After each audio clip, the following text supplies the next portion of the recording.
Chris? I usually do a thumbs up. Yep. Oh. Yay. Good evening, everybody. I'd like to open up the Conservation Commission meeting for May 27th. First on the agenda, we have a couple of vouchers that we want to get signed and released for 106, 108 Main Street, excess funds in escrow accounts. So that doesn't require a vote, correct? I didn't think so. We're closing the accounts.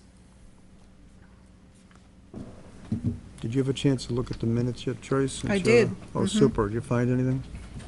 Only on the notes. Okay. All right. Gina, do you have an extra pen? You can borrow this one. It's extra. That's good. That email scam. Thank you. Is that for him, or do you want that one back? Yeah, swamp. Thank you. Thank you. There you go. I feel more confident. You like, oh, okay, that's good. So we need confidence tonight. Oh my God, don't choke, No, please. I'm just being in deeper. Next, we want to review the minutes for the meetings of April 8th. Mm-hmm. Move to, oh, has everyone looked at them? Yes. Move to accept the minutes as presented for the Conservation Commission meeting of April 8th. Second? Second. All in favor? Aye. Next, we have the notes from the April 22nd. 22nd meeting. Yes. I did find something in that. It was second page, under public hearing, Frederickson.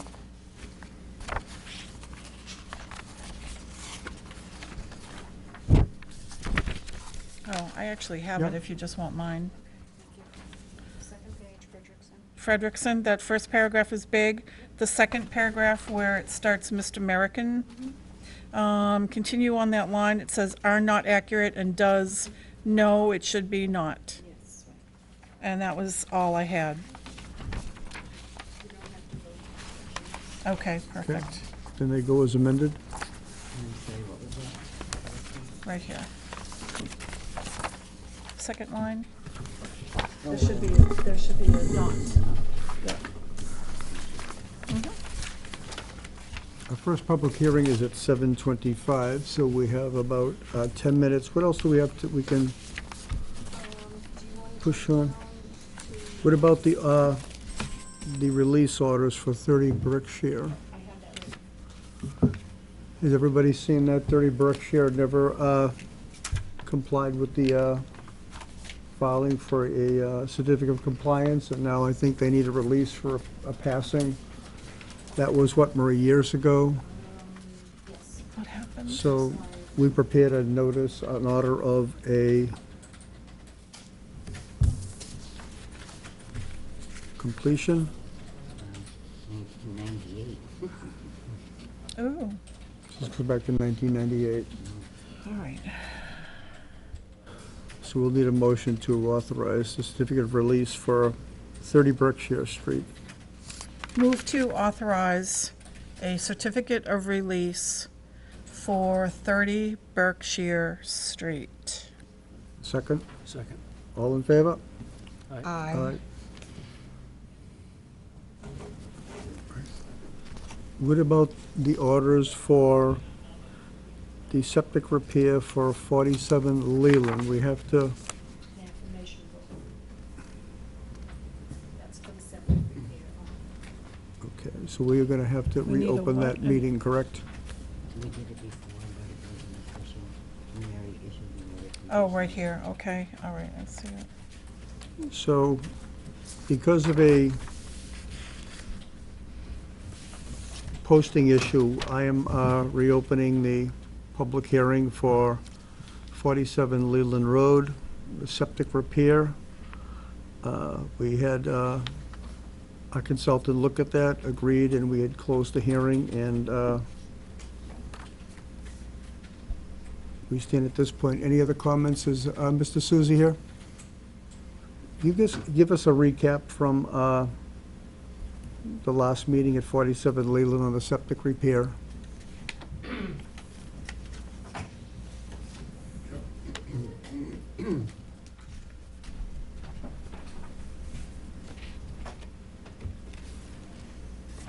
Basically, the work to do with the septic system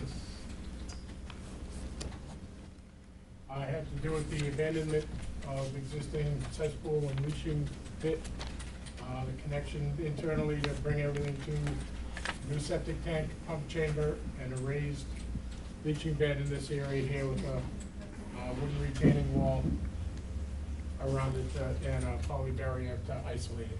Excuse me. Sure.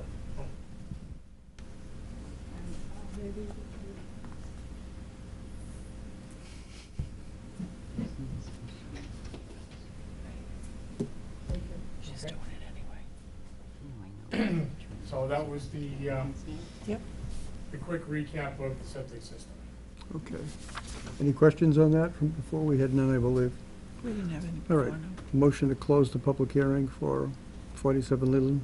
Move to close the public hearing for 47 Leland Street in regards to the septic system. Second? Second. Discussion? All in favor? Aye. We have those orders of condition before us. We've done Yeah, we had already done this. them. Yeah, we've done that before. Right. So I will entertain a motion to accept the orders of condition for 47 Leland Road, the septic repair. So moved. The second? Second. All in favor? Aye. Aye, okay.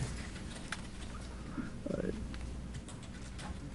On the hearing with Pulte Homes, we're going to wait until the 7:25 hearing, or can I reopen that old meeting now?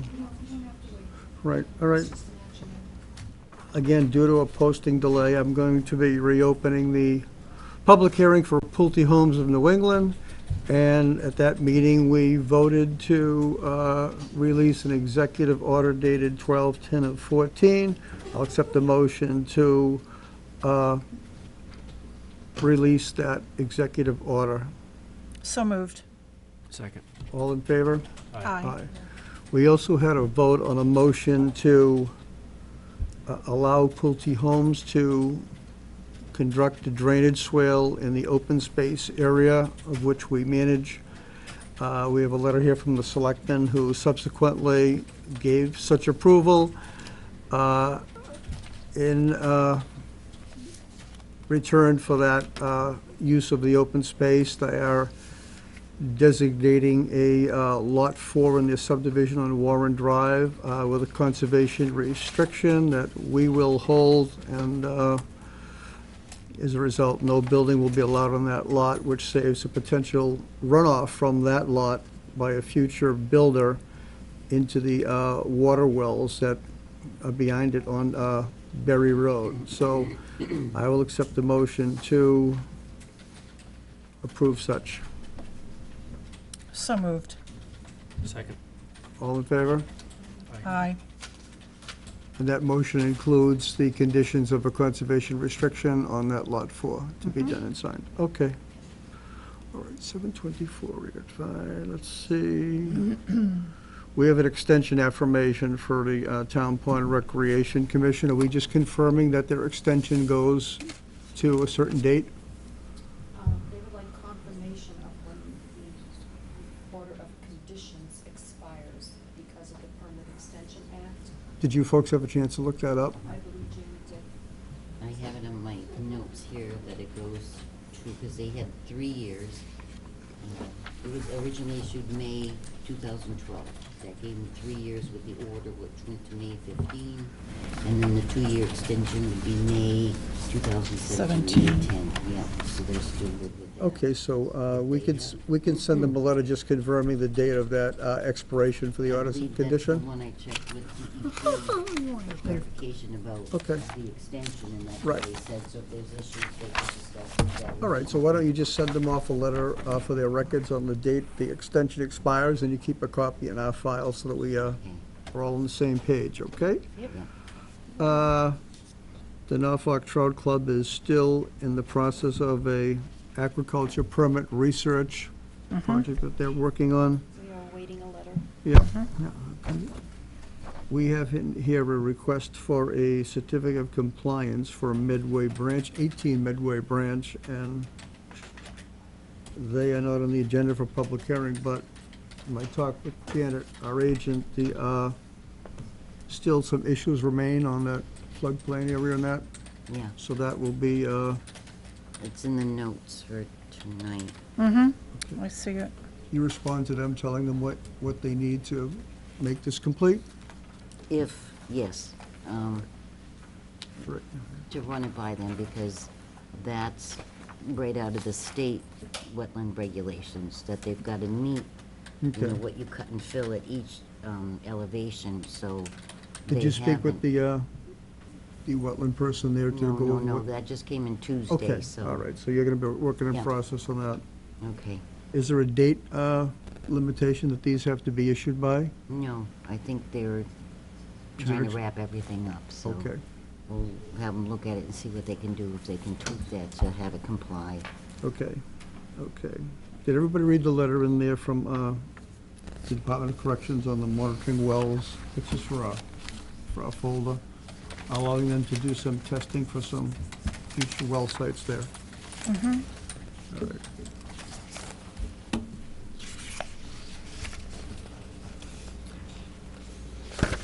There's also a letter in here from the building inspector to the owner of 18 Campbell Street, about a violation on one of the properties there that is actually in the resource area in regards to running a garage repair shop. So, have you talked to the building commissioner on that? Talk to the owner. Yeah. Is there jurisdiction with this board for that? Um, It's been ongoing, and the owner is talking with the town regarding potential purchase. Okay. So does the commissioner, building commissioner, think that that is in the process of being cleaned up before the sale happens? Is he all set with that? Bob's on vacation. Okay, so- We haven't touched base with him. Speak with him when he comes back then and Yep, see. yep. Okay. All right, so that's close enough, 7:25.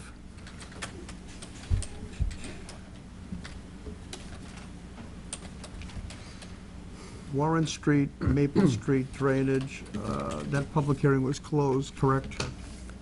Are we reopening that for a, No, that was not closed. that was not closed yet? Okay, we just had listed the executive order and gave them permission to work there. All right.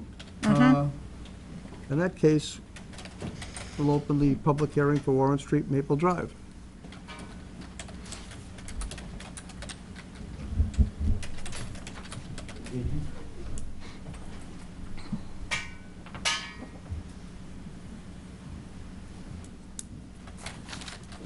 Mike Rosati from Shaw and Associates, engineer for the project. How you like? How are you all? Last time we were here, I don't think we had a quorum opposed to the hearing. That was it. And, but since the time, probably most of you have seen me before that meeting, we've worked out an easement through lots 82 and 83 to bring the drainage from Upper Warren Drive to a different discharge point located on the town land. We've arranged for the piping with the homeowners so that we can minimize our cutting. Originally, we were looking at cuts around 25 feet. We've now got them down to 15, which is a little bit more manageable. So the project should go a little bit quicker. Good. And so we're looking to close the hearing and get to work as soon as the planning board's appeal period runs out, which should be June 15th. You folks are all set with the selectmen as far as working in that open space. Are you in the process of preparing that conservation restriction? You are? Okay, great, because we will need that to close out this order of condition process with this drainage, you know. That has to go through a lot of process, so it'll take some time, but Janet, I think, has prepared some orders in advance, knowing that you folks were stuck because we didn't have a quorum last time. So I believe we have those here. Yeah. There are a couple of special conditions in there that I have looked at and I have no issues with. Did you get a copy of these? I have They weren't not. prepared until this afternoon. No, and- I have not seen And to that. be honest with you, I wouldn't have suggested Janet release them. It's not really proper to give an applicant a copy of the orders before the commission members have it, so. I understand. Okay, but I don't think there's anything in here that's a surprise to you, so. That being said, does anybody have any questions on the orders of condition for Maple Street, Warren Drive? Oh, I do have a question. Was this Yes. resolved? Well, no, but I'm gonna address that before we close the hearing. Okay. All right. And before we close the hearing, anybody in the audience have any comments on the Fox Run drainage project? Not specifically. You don't, I've made comments at planning board meetings. Yeah. We got, just to inform, we got a notification that in the lot number 4 that's gonna have the conservation restriction, I have some copies of brush here that are on that lot in front of me. So I guess, first of all, Marie, did you check, is it a requirement to receive a conservation restriction to have the land in the proper condition? It has to be of equal value.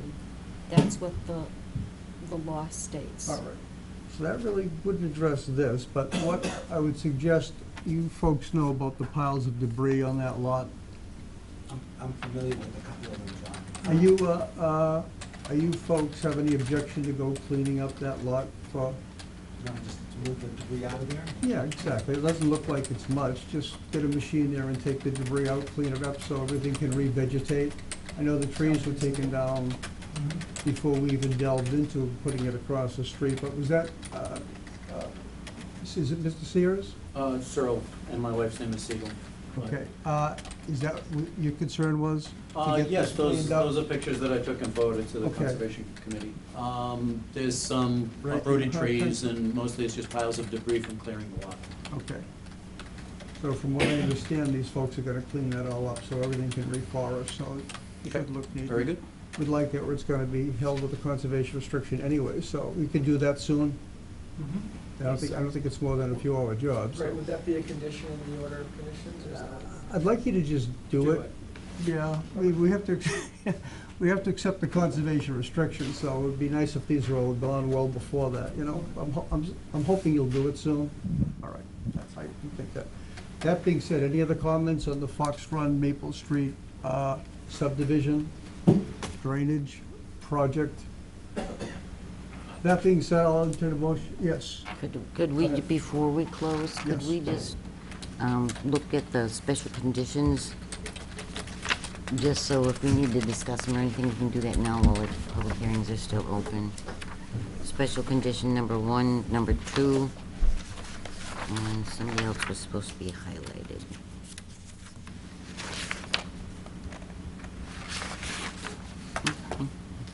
Oh, number 13, you can't tell that that's highlighted.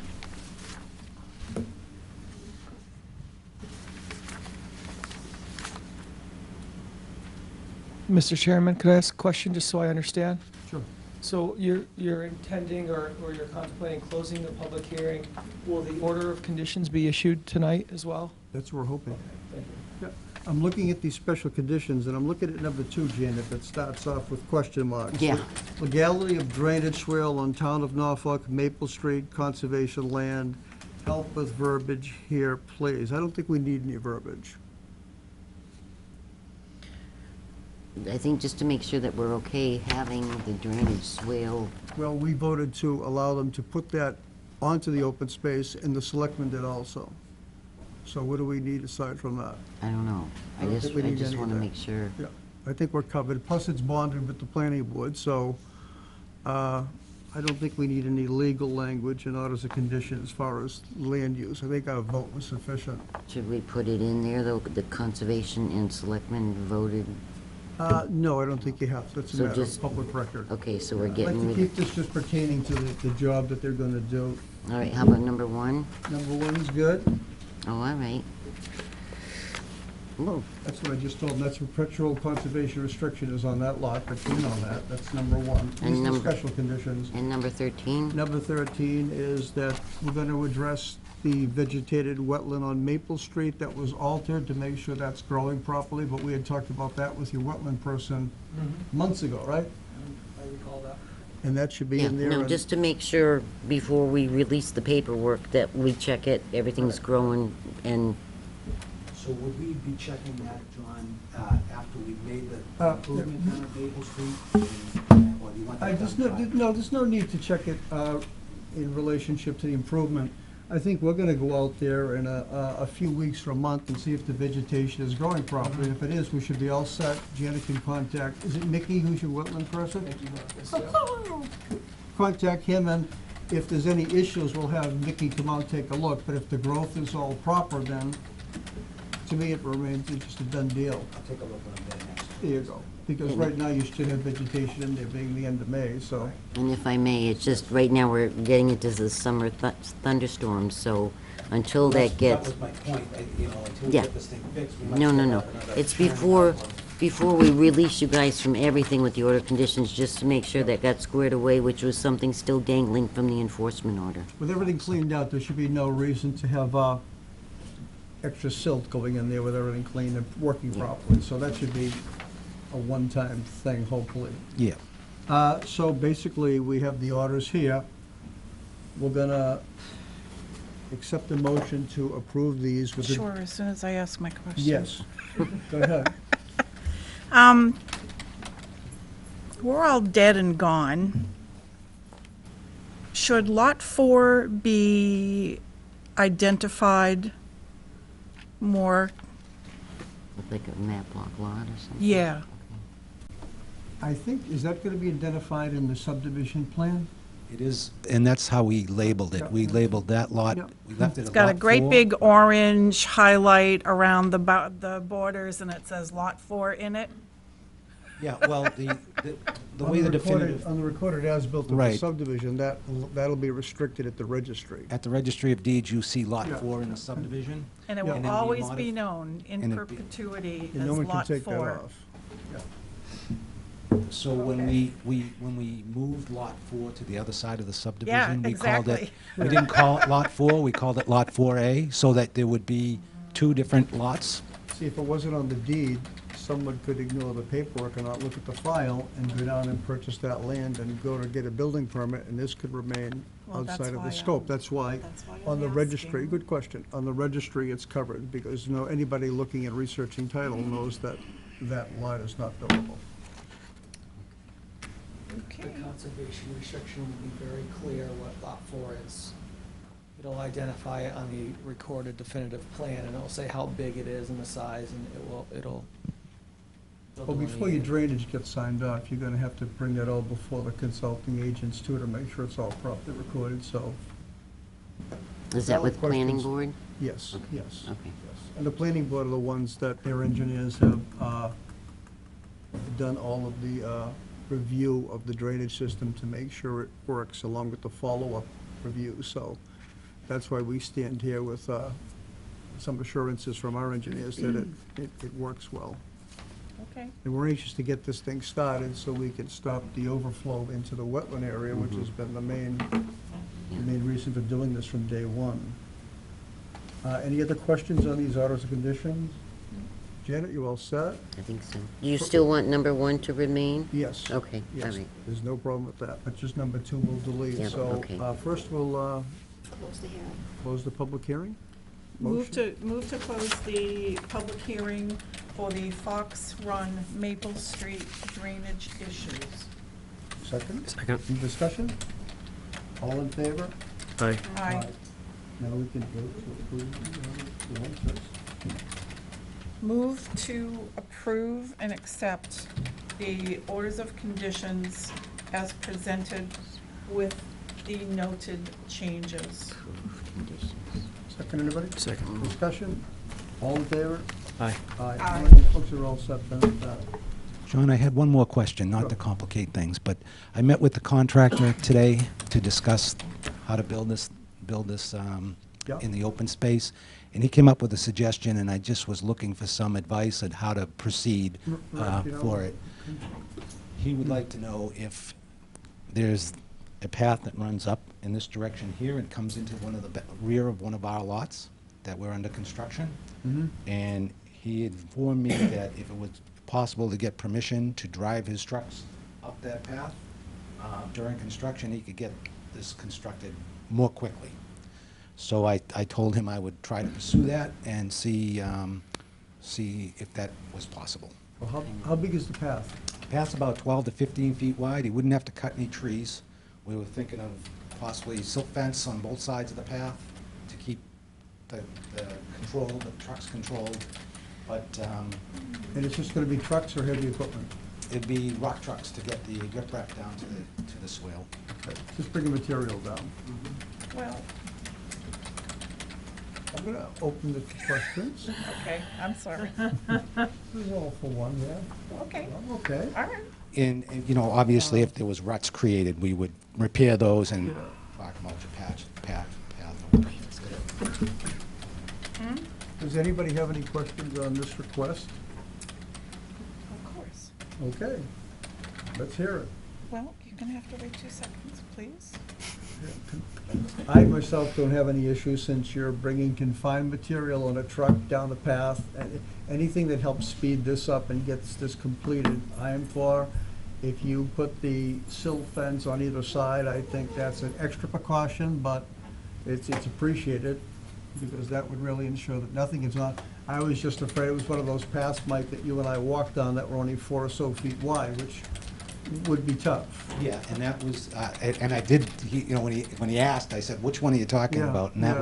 that was the one that actually comes down over on this side. This is the one that runs along the back here, and it is pretty wide, and Okay. he thinks it's wide enough to do what he Yep. needs to do. Okay. Well, we talked, oh, is it my turn yet? I'm sorry. I just gave you the turn, yes. Okay, thank you.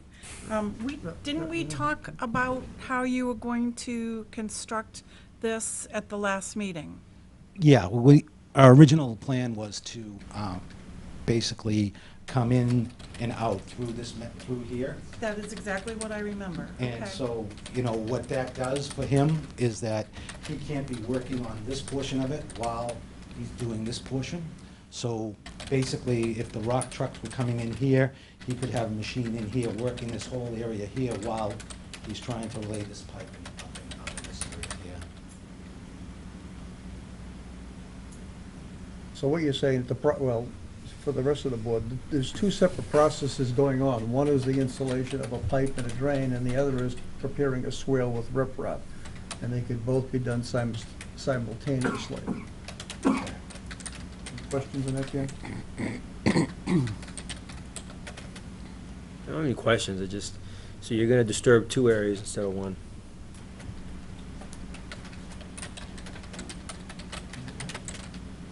We spent a lot of time talking about how you were gonna get in there and what was gonna be disturbed, and what was acceptable to us and what wasn't. And I understand that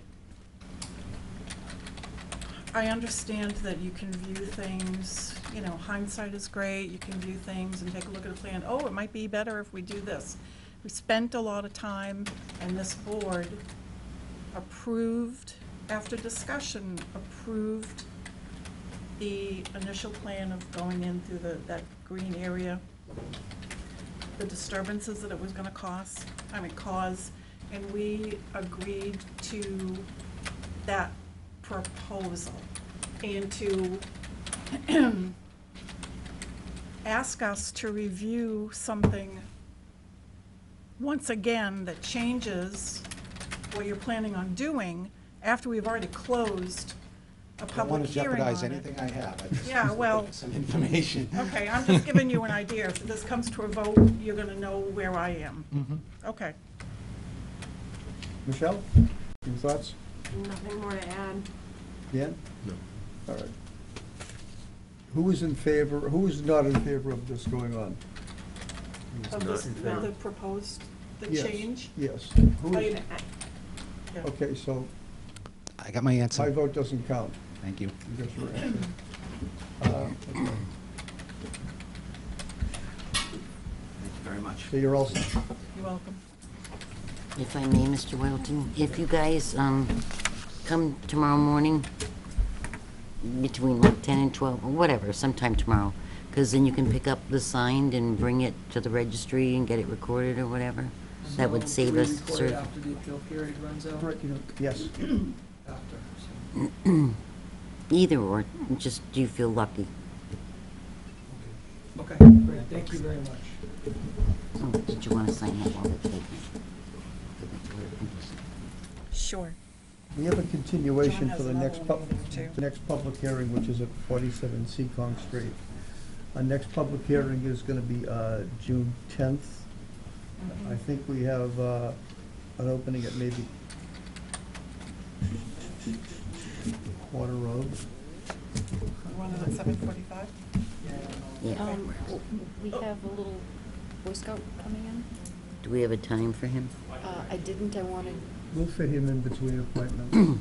But let's get the actual filings and Okay. with a defined time, and then we Yep. have time in between waiting, we can have the Boy Scout. Oh, we could even squeeze him at 7:15. Yeah, we we're could, good, yeah. okay. Move to, are you ready? Marie, you all set? Oh, yes. go Okay, ahead. move to continue the public hearing for 47 Seccong Street to 7:45 on June 10th. Second. All in favor? Aye.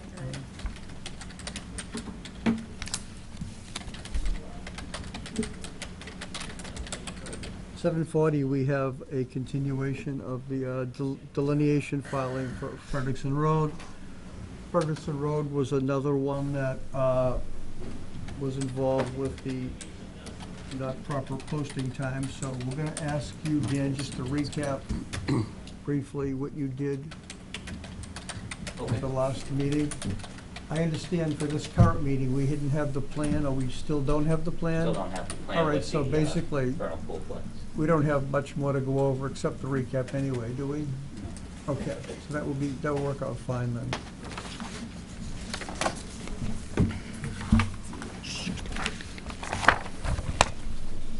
Oh, that's okay, yep.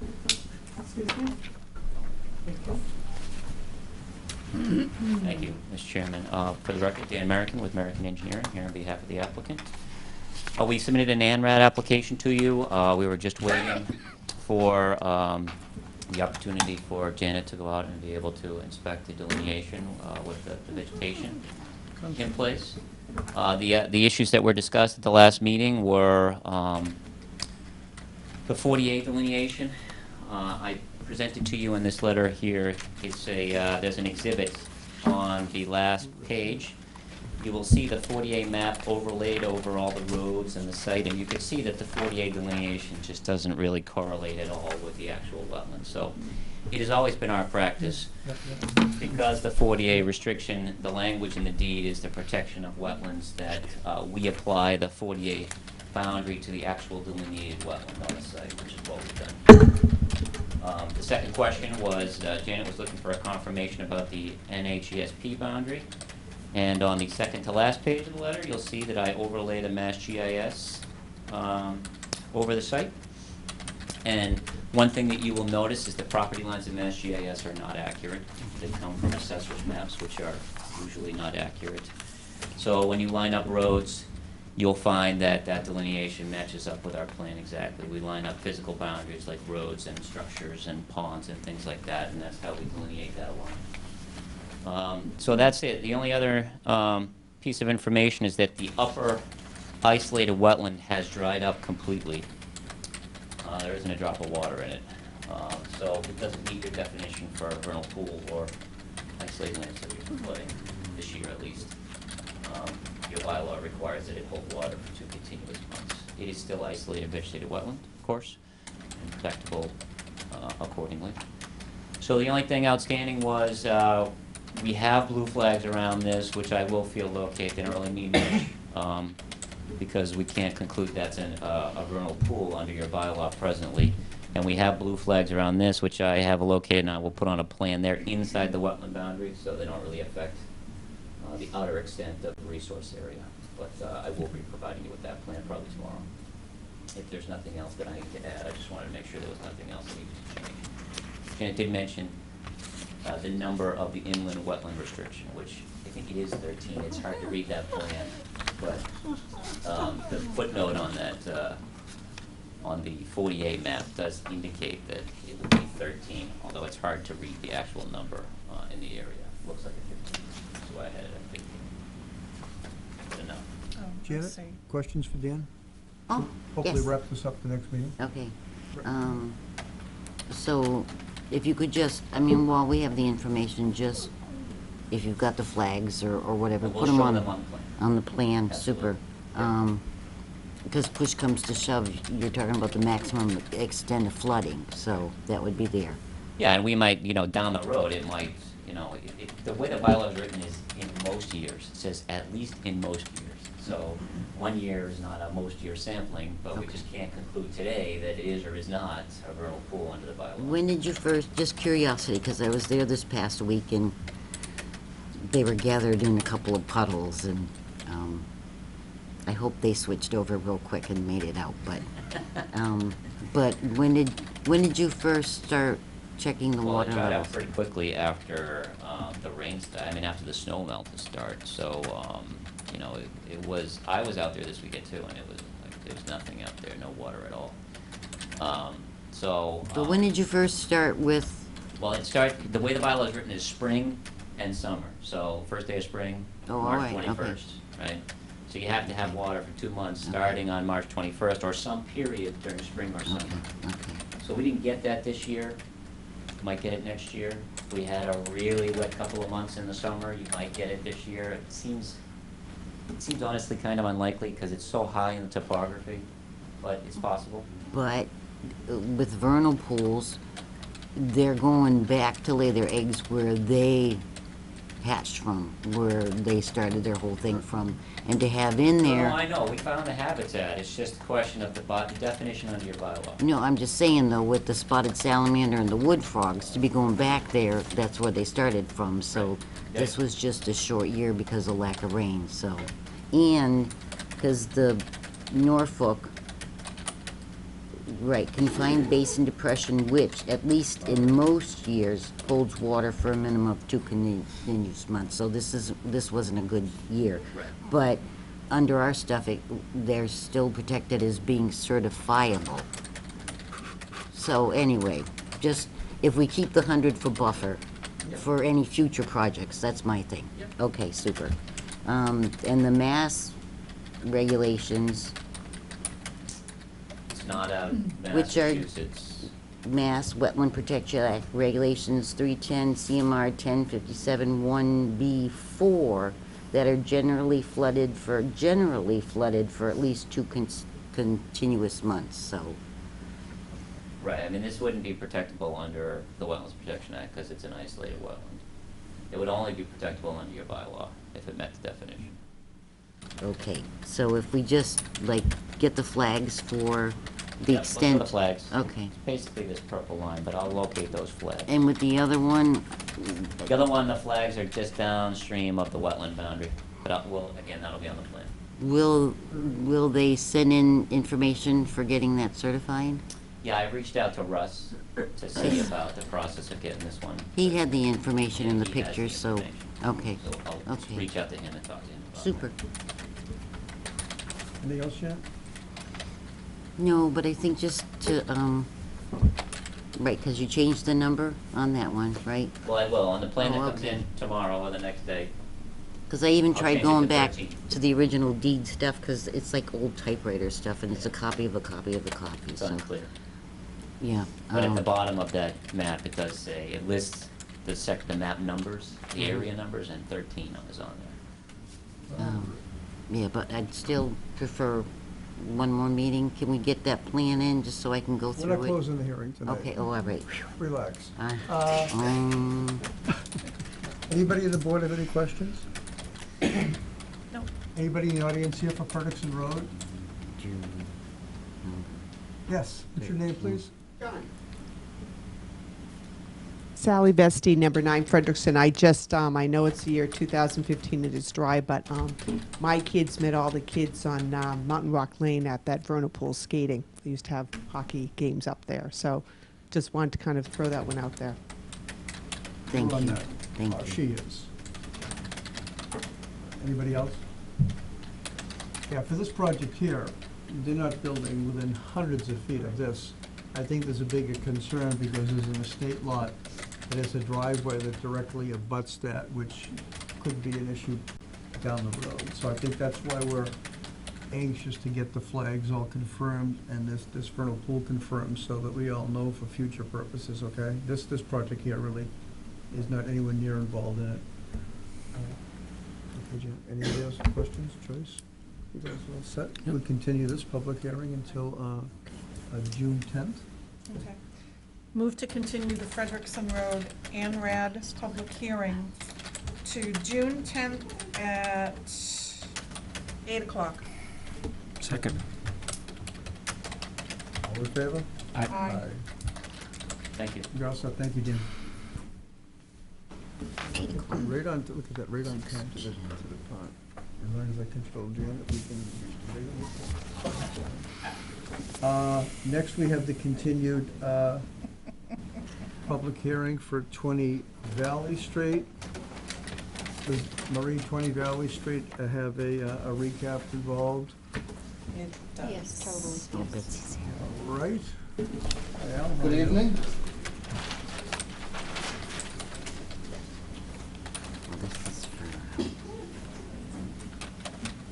My engineer is in Maine on vacation, so I'm going to present the work today. I just mentioned, we had a posting issue at the last meeting, which made anything we did invalid. So just give a quick recap of the project. Sure. Just briefly, that's all. We took no votes at that meeting in your case, so.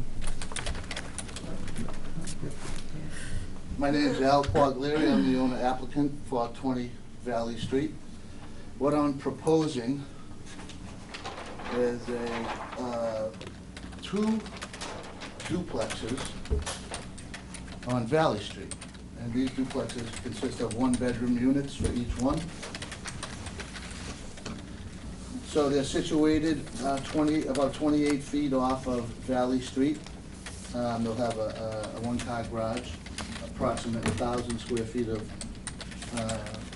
floor space with one bedroom. They'll be serviced by municipal water, a septic system over here. And at the last meeting, and I know it wasn't official, we talked about increasing this one deck, and it would encroach into the 50-foot line. As part of the mitigation plan, we gave back a swap of 1,100 square feet of land outside the 50, while there's 493 square feet of land inside the 50. Since that meeting, we also spread the buildings to 30 feet apart. We rotated the septic system and then incorporated more of a wall here to make it a little pleasing here. We also, since that meeting, I met with Janet, and we proposed some brush piles back here, but she wanted them to the side, so we moved them over here. We added a fence gate here and a fence all along the 50-foot line, and then bird boxes, 10 of them with a sign on the bird box saying no dumping of leaves, brush.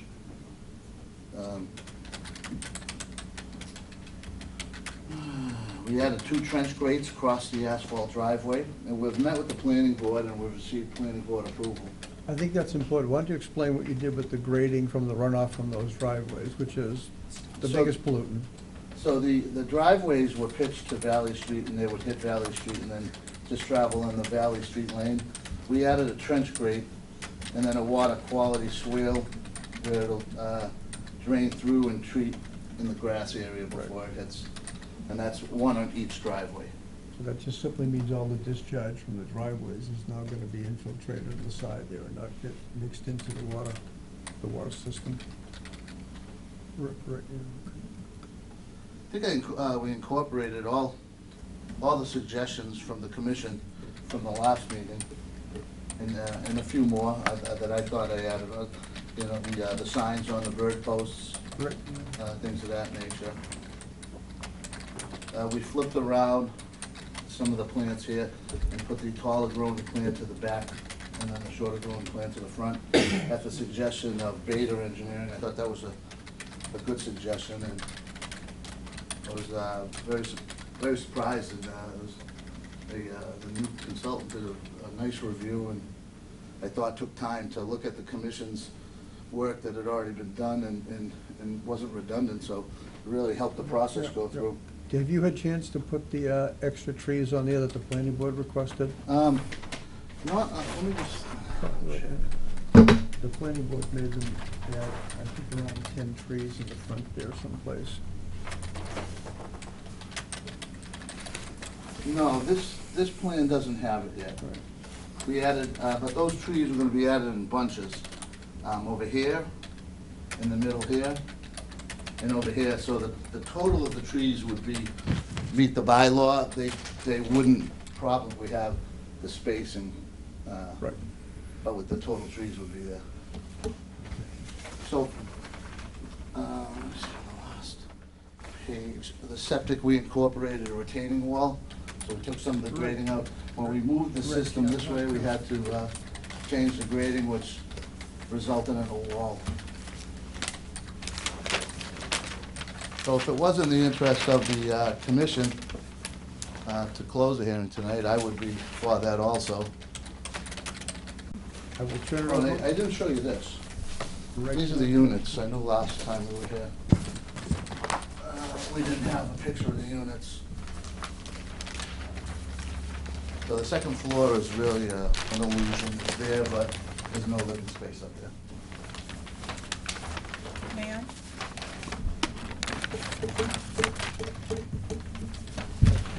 Thank you. Hi. How much closer did you have to come to the Whitney property? We spent a lot of time talking about it, and you spread the buildings to 30 feet apart now, when originally it was what? 15, that's what I 15. thought, yeah. Yeah, most of it was, I think we went 7 feet closer to the Whitney property, Okay. and like So 8 and a the half. left one, if I'm looking at it, the left building went over 7, and the right building,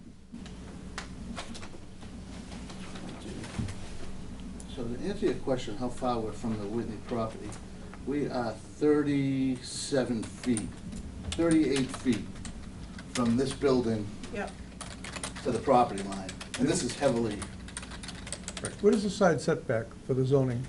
well, it could be 15? as little as 15 feet. Right, now. okay. All right, so it complies with zoning. Complies with zoning, we're 2 times that.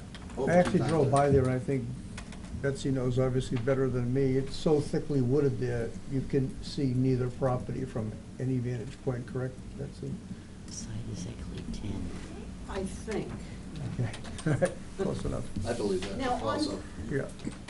Not yet, I'm sorry, I just Yeah. talked you out of turn, apologize. Joyce is in the And- middle of a question here. right. And originally, we had talked about needing a 25-foot setback, which, you know, I understand. So I don't remember what the plan originally was that you came to us. Was it 25? Or did you add another 3 feet to go and push it back? Which one? Do you mean from the front line to the? Yeah. I think we pushed it to 20 feet. Let me take that. Because then that means that the deck on that other building is 3 feet closer. Yeah, that one. Yeah, we're 28 feet now Right, Okay. yeah. to the building. All right, so we're 3 feet closer with the deck now than we had been to that area, because that was part of our discussion, and I remember agreeing to it, but I'm just trying to get in my mind Yeah, that you it's know, 3 feet closer. Okay. Okay. Yep, I'm all set. Janet? I'm sorry, this just came up, so I have to put that out there. For whatever reason, but going through, today was a big bylaw regulation day, but in the bylaws, and I just spotted this, so forgive me, but it's saying for new lots formed after the effective date of these regulations, which is May 99, it is presumed that alteration to the 100 foot buffer can be avoided. Mitigation for all buffer zone alteration is required. And I think on your plan, you have what, like almost 20,000 for that 50 to 100?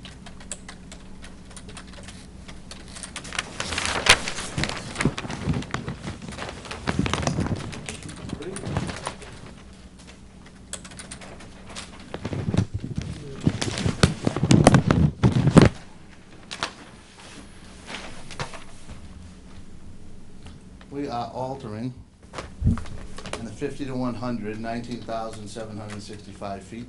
Right.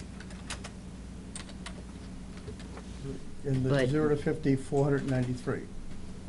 And the 0 to 50, 493. Okay. Go ahead. Yeah, but with the 0 to 50, you're making that swap with the 1,000, so that, Correct, yes, that wipes that. Yep. Yep. We took that 50-foot line, which runs through the deck right here, Yeah, and then it actually runs down here, and we gave it back, mm-hmm. and, by 2 times. Yep. But where this lot was changed with that whole swap up on top, so technically this, I think it was like 2013, so it's considered a new lot. So what the regulations are saying is because this is a new lot and these regulations were already in place, you should have been aware of it, and to see if there's any tweaking that you can do to make up for that 20,000 that you're affecting in that 50 to 100 foot. You know what she's saying, Al? I think so. Kind of confusing, but I know. were you, I just formed this lot at the last Right, planning yeah. board hearing, Right. so it was formed. by forming a lot, No, not this one. The part up above with the Norman Gray stuff up there. by breaking this into 2 separate lots, you brought yourself into this regulation that she's talking about, and you brought it into 2 separate lots, I believe, for the PMLD purpose, correct? Correct. All right, so by doing that, I think what she's saying in this bylaw that I have here in my notes is that now, since it's a newly created lot, you're subjected to one-to-one mitigation for the disturbance in the 50 to 100-foot buffer. Am I saying that correctly, or? No, it's not even this part lot here, because I don't think this has been officially Right. done. This goes back with the Norman Gray up above the Alpha Route 1. You know those little lots there? That was done in 2013. So since the whole entire lot was newly formed in 2013, the regulations were already in place in 99, so therefore, what you're proposing should be trying to offset the 20,000 in that 50 to 100 foot Well, buffer. You know, by proposing a project like this, Janet, you know, and I know it's not probably the typical and normal mitigation, Right, but yeah. I sidestepped a commercial building that would be approvable and allowed here, probably taking up less area, but having a strict industrial use right up to this resource area. So I thought, you know, this is the minimum zoning allows by residential, 4 units. You can't propose less than 4 units. That in itself, you know, I personally consider mitigation to this property because, you know, we're protecting the environment by not proposing a commercial industrial structure. Well, okay. How would the commercial industrial structure threaten the environment? Well, you just don't know what people put inside the buildings, you know? Well, I mean, if they're handling it properly, there won't be any threat to the environment. Sure. And we have commercial and industrial properties all over the Commonwealth that don't pose a threat to the environment. So I'm not sure what you're getting at with that comment. I'm getting at that when the doors are closed, you don't know exactly what's going on behind those doors, so Well, are you implying that something bad is going on? I would suggest probably all over the state things are bad going on. On this particular property, something bad is gonna happen? Maybe. What if I sold it to somebody that put a commercial building up and decided that he wanted to put pesticides in the Right, building. yeah, Would that, depends. would anybody actually know that that's what he's doing? Well, yeah, because of the right-to-know laws. He would have to disclose that. I guess if you feel that Right, everybody yeah. discloses everything that they do behind a building, Well, if they obey the law, then they do. that's right. And so you're saying that you're gonna build a building, and that the guy you're gonna have in that building is No, I gonna didn't break the say- law? I didn't say that at all. Well, that's what you're alleging. No, I'm not. I'm alleging that if I sold this property to someone that would develop it, they may do that. Mhm. Right, yeah. You're not making me wanna like this very much at all right now. Well, I'm putting some reality to it. No, I don't think it's reality. That's your opinion. Where, on that Valley Street, Al, what are the other lots? We know that Mrs. Whitney lives to the left. Are there other commercial spots on that street nearby or across the street? Across the street, there are commercial. There are commercial lots. Yeah, okay. Just so Mr. everybody has a picture of what's there right now. If I may, but Al, if you could just, mine I was just scribbling, but I think if you just Right. could go back to the drawing, just look at it like over here. You know, on the bottom right-hand side, you're curling out the whole project there with the shrubs, the erosion control, and then you got the shrubs right down there. You Right could here? pull, yeah, but you could pull that line in straighter, you know, and chop off that whole pie right there. That's within that 50 to 100. I think just with a lot of tweaking. Well, there's grading for the septic system. I guess I could four-side wall it and put a concrete wall around the septic system completely, and then take the grading out. Right, yeah. And see up on the top where your erosion control is, it's like you've got room there, but do you need, because your erosion control is, a lot of that is what's in that buffer zone. Do you need it out that high, or can you pull that in a little closer? Because all that would be reducing those numbers. Let me present a hypothetical to you and the rest of the board members. Mhm. Just looking at this without doing any calculations, if the regulation says it's a one-for-one mitigation in that outside buffer zone, we're trying to mitigate 20,000 feet. I don't think that no matter how far any of these lines are pulled in or pulled back or consolidated, you're ever gonna come up with the 20,000 square feet. So what I'm asking before we go too far, are you inferring that if he makes amends to this to bring it, to get some mitigation, less than the regulation required, some mitigation, an attempt to make it based on the footprint of this buffer zone, does that work for you? And other commission members, does it work that if mitigation is done, say we come up with 10,000 feet, which I'm not sure if we can based on where the lines are, does it work to make that acceptable mitigation and sort of follow part of the bylaw? That's how it's written up for, Right. you know, lots that say we're already established or But something. does So it say that we have to do one-to-one mitigation? they're saying on the new, Right. newly That's what- formed, This is yeah. a new lot, so they're saying we have to do one-to-one mitigation. right. Right, so basically, if that's the case, and you physically can't put 20,000 feet of mitigation on there by pulling everything in, what do you suggest for the next step? Well, mitigation can be other forms. Okay. You know, I mean, I think to that's me, what- if you made the effort of what Yeah. can you neat and tidy there, I don't know numbers, you know, Yeah. as far as how much. And, you know, like even there, your brush piles or bird boxes or fencing or whatever, you know, what's the impacts for those resource areas, you know, the buffer zone to BVW, and what can you do to make up for those impacts?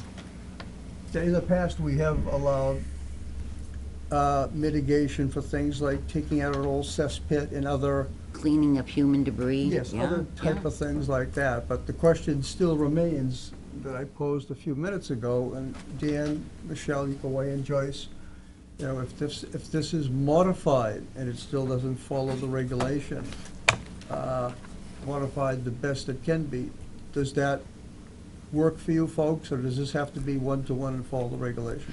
Well, I mean, I haven't seen Right, you know? best it can be yet. Yeah, okay, but you're willing to look for that? I'm willing to entertain anything Okay. that Al wants to throw at us. But, I mean, 20,000 feet without any mitigation is not acceptable, and in the past, we Right, yeah. have denied projects for that reason. I I just, could propose a two-story apartment building. I just want to get this on the right track, so Al's not wasting his money and time, so we all have a consensus here of what, because I do know, and the commercial in lieu of residential, I thought was a mitigation. I guess that a little bit more subjective, because that was done to appease a neighbor, but I think when you're looking at bylaw mitigation, I'm not sure if that qualifies, as Dan had said, but that was a decent attempt at it anyway. I could propose an apartment building here, 2 to 3 levels. Right. Add a parking lot, with parking lot lights and drainage, and eliminate Yeah, yeah. this building if that's what, Well, that brings up the good point. Yeah, because you would reduce the amount. Yeah, yeah. Probably, I wouldn't say, the whole area, because I'd need to have a parking lot now. Right. But we could make it an apartment building, and we could definitely cut back on the 50 to 100. So do you, It's stormwater stuff too, so. do you folks think that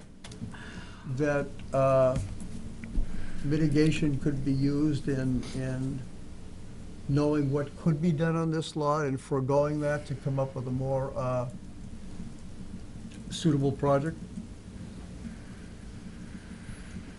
I'm throwing these things out because I want to get some direction here, and, I don't Okay. want to be, When, I don't know that I am at a position to ask Al to redraw and redesign and reconfigure this lot. So personally, I don't think I'm asking for that, but I do sense a little bit of exasperation in your voice as you're talking to us. Like, So, and I'm not Actually saying that I increased- don't understand it, but I'm just gonna say that, because I I can increased the hear it. area of disturbance based on our last meeting by separating the building, so I Which sort I of went, wasn't in favor of. I but- sort of went in the wrong direction here. Yeah, I wasn't in favor of that, if you remember correctly. But I do have a question, and it's not directed towards you. I think it's directed maybe to Janet, maybe the board members. Whose burden should it have been to realize that this is a new lot? I guess I'll leave it at that. well, the burden is always with the engineers or the scientists proposing a plan. They're supposed to be aware of the regulations before they bring forward the project. Okay. And their other job is to make the applicant know of any pitfalls or any stopgap things that can be avoided before the thing starts. That's one of their jobs. Okay, so we could have been a lot further in reviewing this plan had the fact that this is now a new lot come to our attention instead of at the 10th hour. Yes or no? Well, Janet's actually saying it was a new lot before this. Yeah, I think that's the issue. The issue She's saying it isn't- was a new lot back in Yeah. 2013. I wasn't made aware of But that what until Joyce, tonight. is saying, the engineer, looking at the regulations, should have known that this mitigation rule falls into this lot. But then again, that would be certainly a second level of research on his part.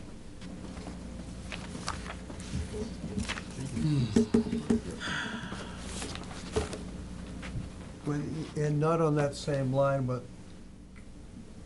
9th hour, but before this was done, I don't know if everybody knows, there was a commercial building proposed on this, and there were residential properties, and I had asked them to go to the neighbors and to see which might be more acceptable to them, as far as, since they're living next to this. So that was done, but this mitigation bylaw wasn't addressed at the time. I was not aware of it myself, I didn't know that this lot was split. So at least some preparatory work was done, it just wasn't done on this particular regulation. If I may, Yeah. because I don't even know why flipping through, but this was in the notice of intent package, which I ripped out, because I usually do the print for everyone. I do the print out the field card, just to make sure we're all on the same page. But this I had pulled out and this is me marking it up, because this is for, even with my glasses, I know. This is what the Prime Engineering put in their package. For fiscal year 2014. Yeah. Okay. But this is for 2013 for fiscal 14. Why don't you mention that to everybody? Okay, why don't, are these Just my explain what son? you just told Joyce, for the Well, record. yeah, this page here that I pulled out is from the notice of intent that was prepared for this filing by Prime Engineering in Lakeville. This is the, like, the assessor's map. The date on this one that they had in the package is December 2013, but this is before that lot got shifted, because when you got the field card, which I just normally check the stuff, but this isn't matching, because that's that other lot up on top that ended up being like the Norman Gray thing or something. So this, which was included with your package, doesn't show the proper lot. So when you look, the new lot from 2013 would make it after the regulations. So I don't know if this was accidental on their part putting this in, but this isn't reflecting the current lot, which is a new lot which has to go with the regulations. Anyway, without delegating blame, let's, Well, just so it's understood. yeah. Is there a let's move- mechanism to ask for a waiver? Let's move forward. Any suggestions on next steps? Ralph? Well, my suggestion would be to come up with a mitigation, and in the past, it hasn't always been a one-to-one swap for us. It has been other things, as John had described, that were creative. And I mean, I appreciate what you were trying to do with 2 residential buildings versus an industrial building, but from our standpoint, it doesn't matter what you do there as long as it fits. I mean, if you wanted to put a chemical treatment plant in there, it fits. We wouldn't really have a whole lot of say in what the land use was. It just, how does it fit in relation to the buffer zone and the wetlands?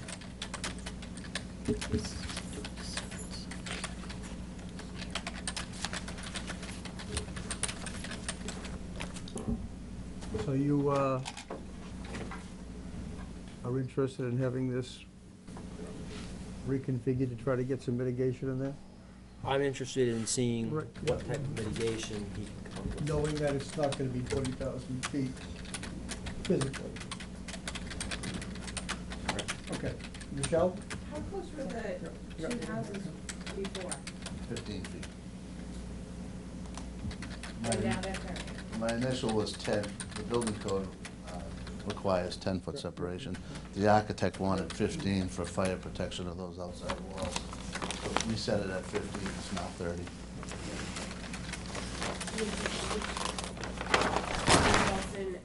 How much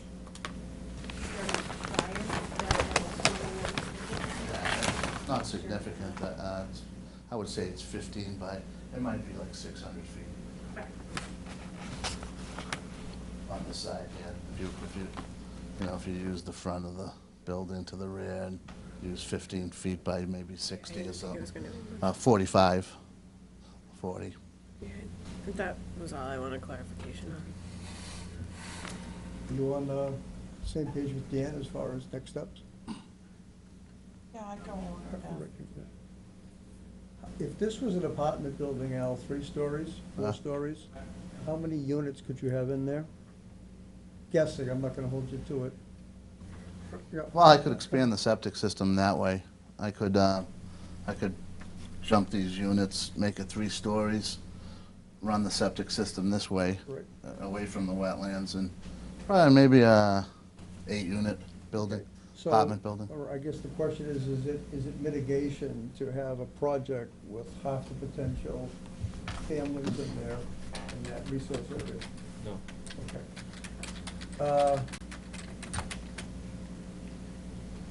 Because you still have to mitigate for the land you're disturbing. And I if you're gonna create a parking lot, that's, impervious surface and more mitigation. Yeah, well, my point is, I think if I used an 8-unit building, I could decrease the 19,000 square feet, probably by 20% or so. You know, Okay, so I'm- down to 15,000. maybe, you know, and, And how would you accommodate that extra 15,000? oh, I'm not saying I could. I'm saying that, you know, if I do, I could, you know, outside the 100, which I think that's the 100-foot line, you know, we could then take and maybe fill that whole area up outside the 100, which would be about 20 by,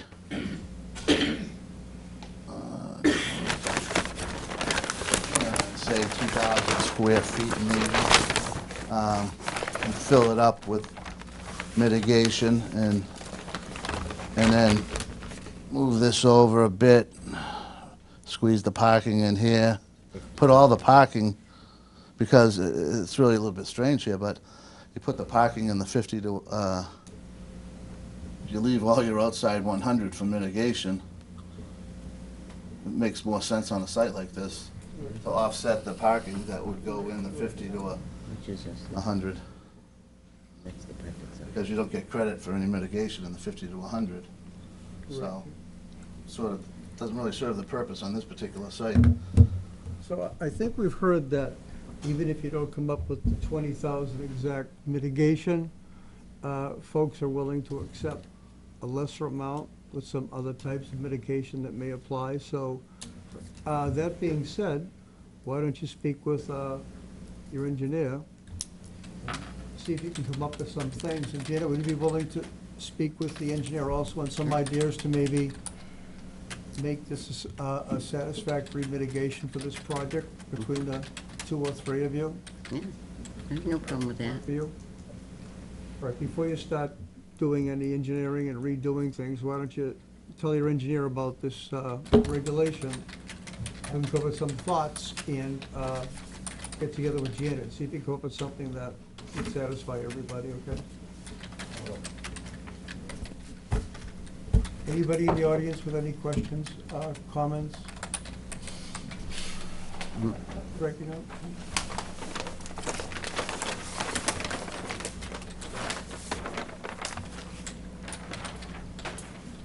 Elizabeth Whitney, 26 Valley Street, Pondville. Just some personal reactions. Yes, Al did come to our house and talked about 2 ideas, residential, commercial. We spent a couple of hours discussing it, looking at plans. Yep. And I would much prefer residential in hopes Yeah, okay. of protecting Valley Street as a residential area, which is what it started out as in the 1700s. Right. I, of course, would like my house to stay a residence and to be lived in by a family long after I'm gone. So I'm thinking way out.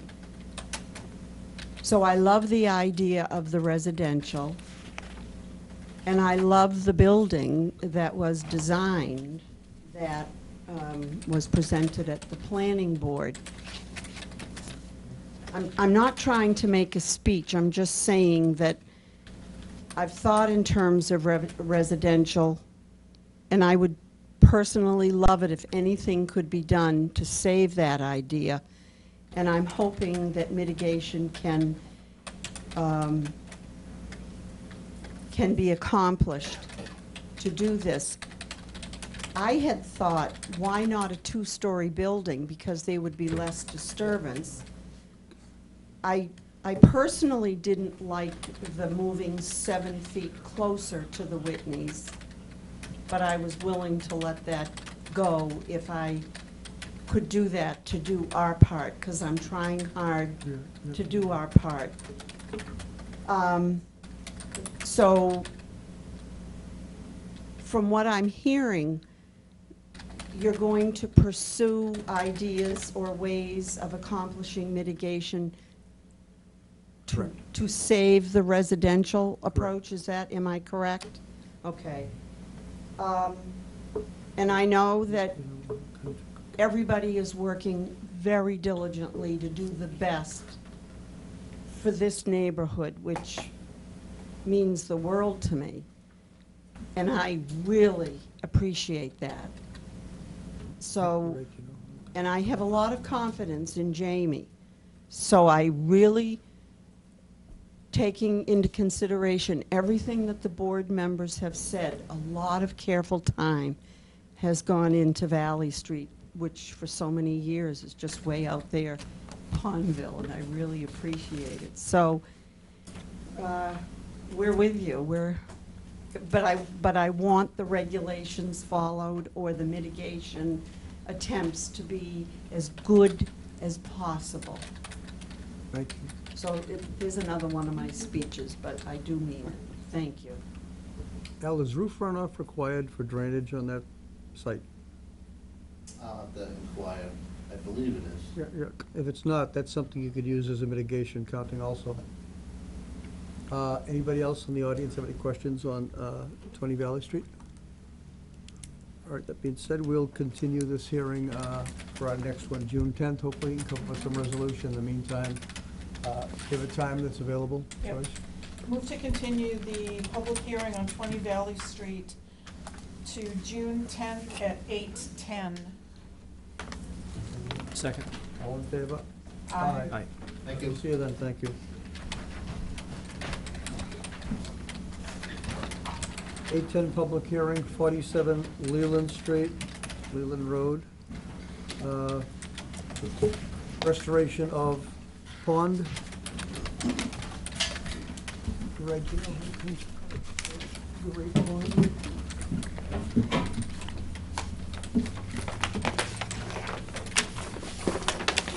Why don't you bring us up to date, Jim, on, you got comments back from DEP, didn't you, on Some DEP, there was comments from Did we get your comments? consultant. Did we get comments from DEP? Janet? Did we get comments on Leland Street from DEP? Originally, when they sent us the Yeah. number, Huh? They did? yes. Do we have those available? Should be in the, Greg, you know? should be in the file. It had to do with the vegetation. Thanks. Okay, Oh, 47 Leland. we'll make those comments public as you get going, Jim. Sure. Jim, you have to use the mic as Yeah, well. Did it get printed out? I think we printed it out.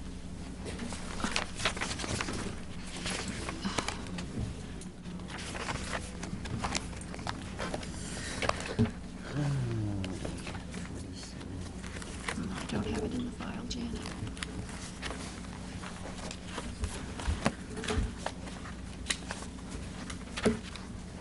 We have too many files now. Hey. Frederickson, Callahan.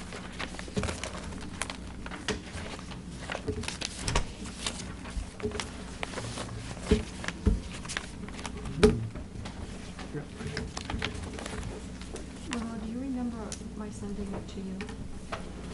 I'm sure I have. All right, why don't you go ahead, Jim? Sure. Good evening, Jim Susi with United Consultants. With me tonight is Mr. Foley, the homeowner, and Dave Gordon, the environmental consultant, who was brought in at the suggestion of your consultant to address the vegetation. Okay. Okay. We've made a couple of changes to the plans based on those comments. We do have a stockpile area out here well outside the Norfolk buffer zone, right next to the street, to be used for temporary stockpile till the material can be totally removed from the site. And we have amended the planting plan. I can briefly go over it, and then Dave can speak to it if you have questions in particular. We're planting a conservation wildlife mix up here on the flatter part of the area, and I have the two seed mix descriptions here from New England Wetland Plants. And then we have a erosion control restoration mix along the slope, along with several plantings of low bush blueberries, nannyberry, and shadblow service berries. The work area still remains the same. We've mainly addressed the plantings, as those were mainly the comments from your consultant. Lenore, Yes. Hello, how you doing?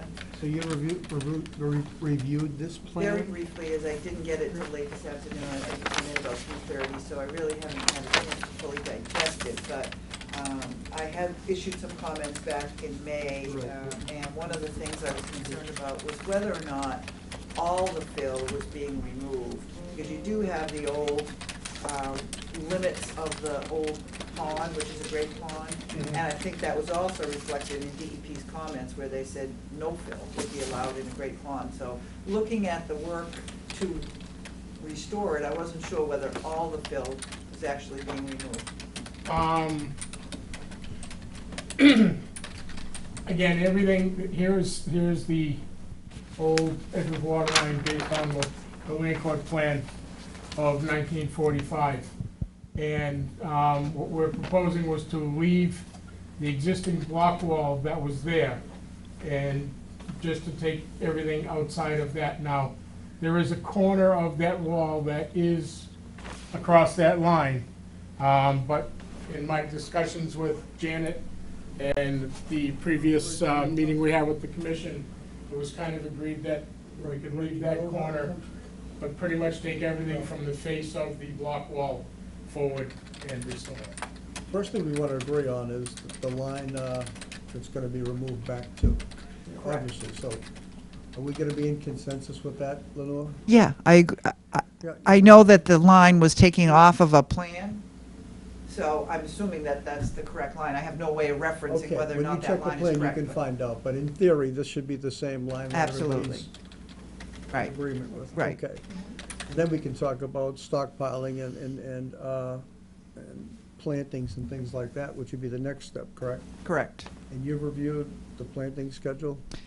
Like I said, just briefly, I know I spoke to Dave Gordon with your permission a few weeks ago, and he acknowledged that we did need to do some revisions to the planting. So maybe we can have Dave explain exactly what kind of revisions you did make.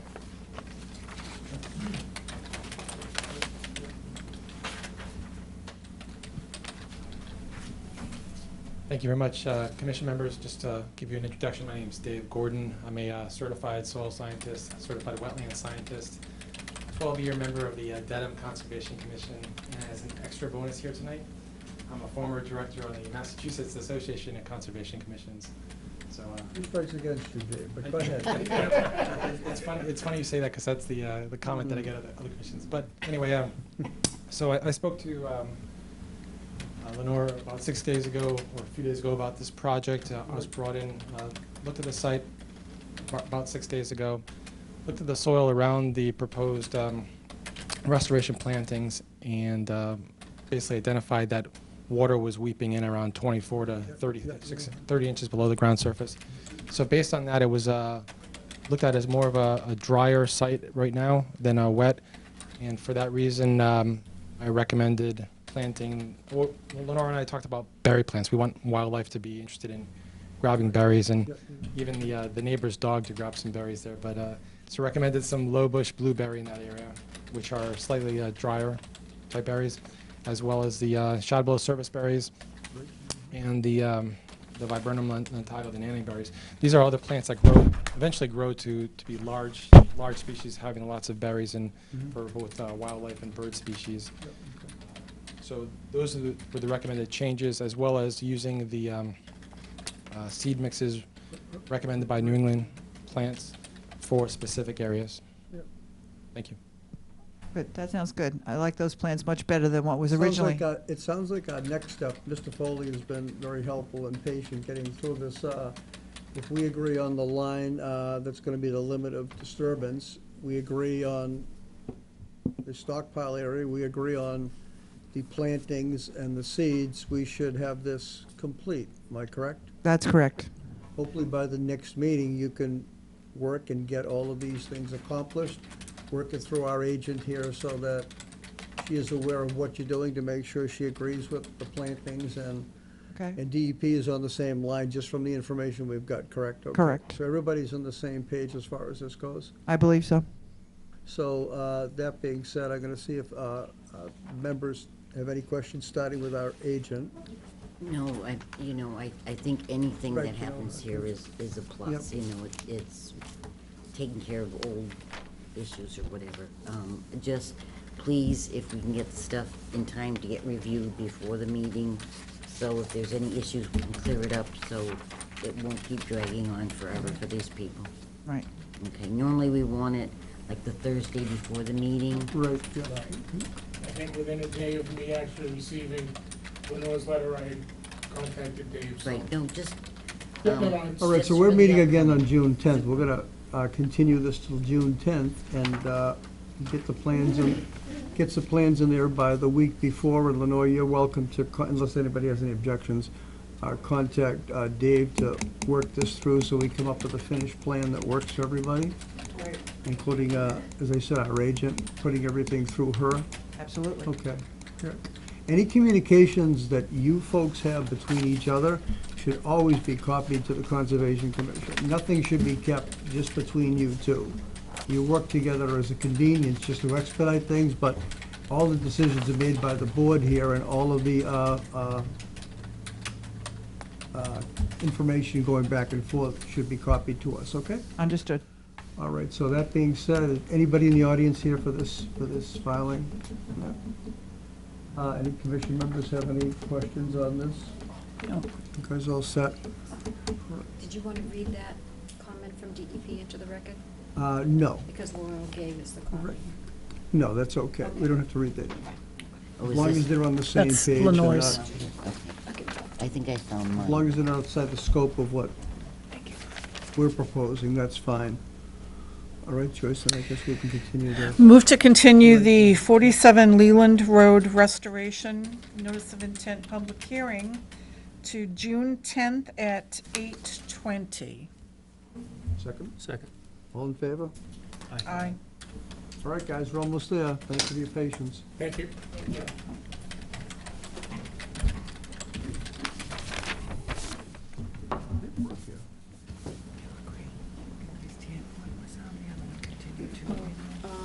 Just curious, When did we continue that? Oh, 7:45?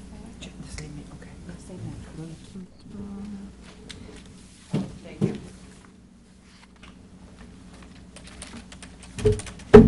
Next, we have a new public hearing for the Pondview Homeowners Association for treatment of Callahan Pond.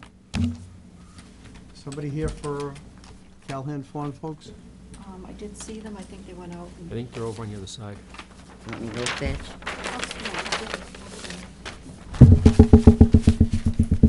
Lenore, would it be possible for you to hang on for this next? I'm sorry, Janet. I'm sorry, would it be possible for you to hang on for this next? Sure. We're gonna about trimming away some issues. Sure. So, good, thank you, thank you. No problem. That's great.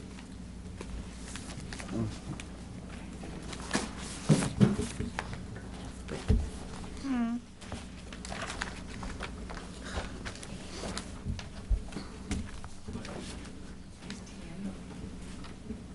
In a bottle.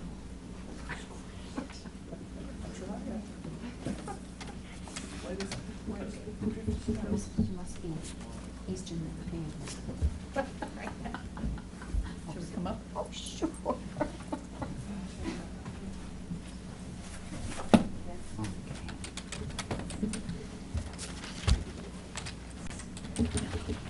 Good evening, everyone. I'm Mary Ann Magner, a member of the Pondview Homeowners Association. Tonight is Yale, who's president of the association, and we also have Keith Gazelle from the Aquatic Control Technology, and some other butters and neighbors. Microphone, please. Yep. Oh, I'm sorry. Voice behind the wall. If you don't mind, Mary Ann, first just go over the reasons for the filing of the notice of intent. What's Yes. involved? Okay, thank you. You want these notification things? Yeah, please. Oh, green cards, okay. So Yeah, we're you here, know, we're here tonight with a project to manage the aquatic vegetation in Callahan Pond.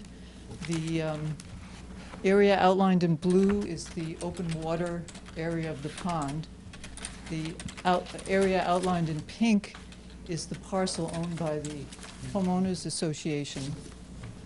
So the total acreage of the pond is about 14, 15 acres.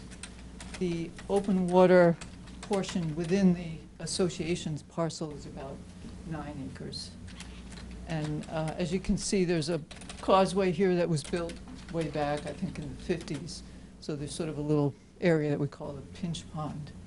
It's a shallow pond, light gets to the surface for the entire area of the pond. The deepest points, there's maybe a deep point here, at most is 5 feet. Most of the pond is 3, 4 feet deep at the most. So it has a lot of pond lilies. Pond lilies are particularly shallow, growing along the edges of the pond, but the entire pond is shallow. So we have pond lilies and other aquatic vegetation that are pretty much covering most of the surface. And the pond was treated in 2003. Well, first 1993 we filed, and again in 2003, I believe. And it's spaced that way because it takes us that long to collect the money. We're a small homeowners association, about 20 households, and we try to slowly build up the funds. It's not cheap to do this. And the reason we want to treat this is to maintain some of the open water. This is a man-made pond, but it has a tremendous amount of wildlife habitat, and there's a earth embankment here, so it now holds quite a bit of water. It's also receiving stormwater from off-site development. So it serves a lot of purposes to protect flood protection, wildlife habitat, general water quality. The land here we maintain with fields and trees and forests. There's very little development along the shoreline, and the other owners do the same thing. So the quality of the pond is very, very high. And as it gets covered with pond lilies, it sort of tips the balance a little bit. The sunfish population gets very high, kind of competes out with the bass and pickerel. So the purpose is to maintain the pond and its functions. Is the scope of this filing the same as in the past? Yes. Treating the lily pads in the pond? Correct. Same. Correct. So what is it? It works for a while and then they come back? Is that how it works? Right, right. Yep. And the last treatment was quite late in the season, in September, and very limited, and was not very successful. And when was that? Last September? No, it was treated in September about Right. 2003. Okay. And it never really was successful? No. So you it come up was- with a new plan of attack now? Our new plan is to get in here early, get through the process, and treat in the peak of the summertime when the plants are really taking this up.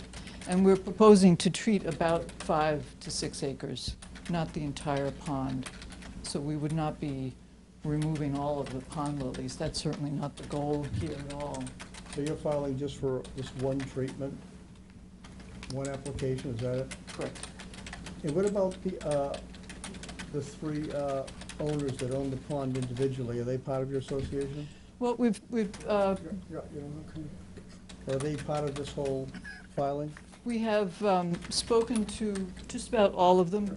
We spoke, Kimball and Barbara Rogers do not want us to get over onto their portion of the Yep. pond.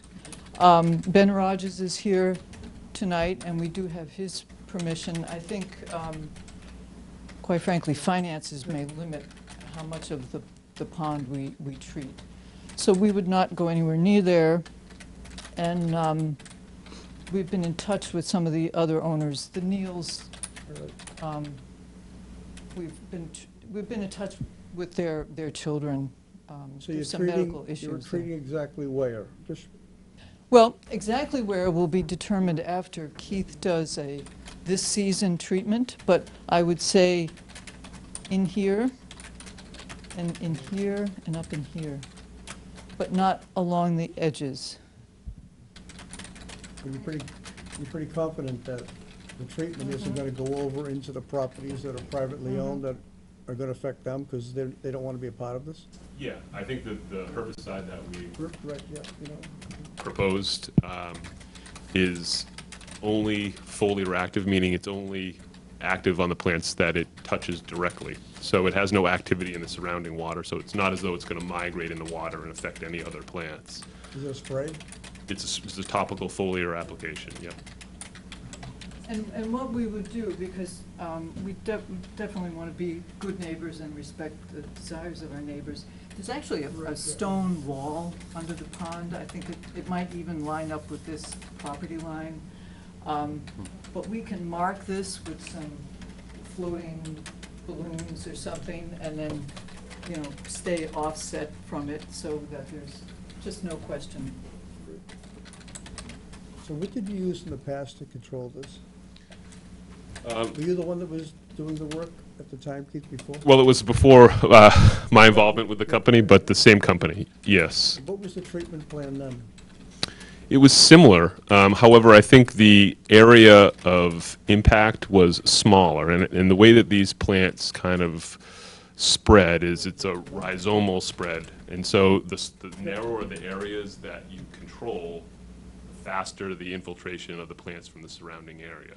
So in order to increase the term of benefit, we've expanded the treatment area.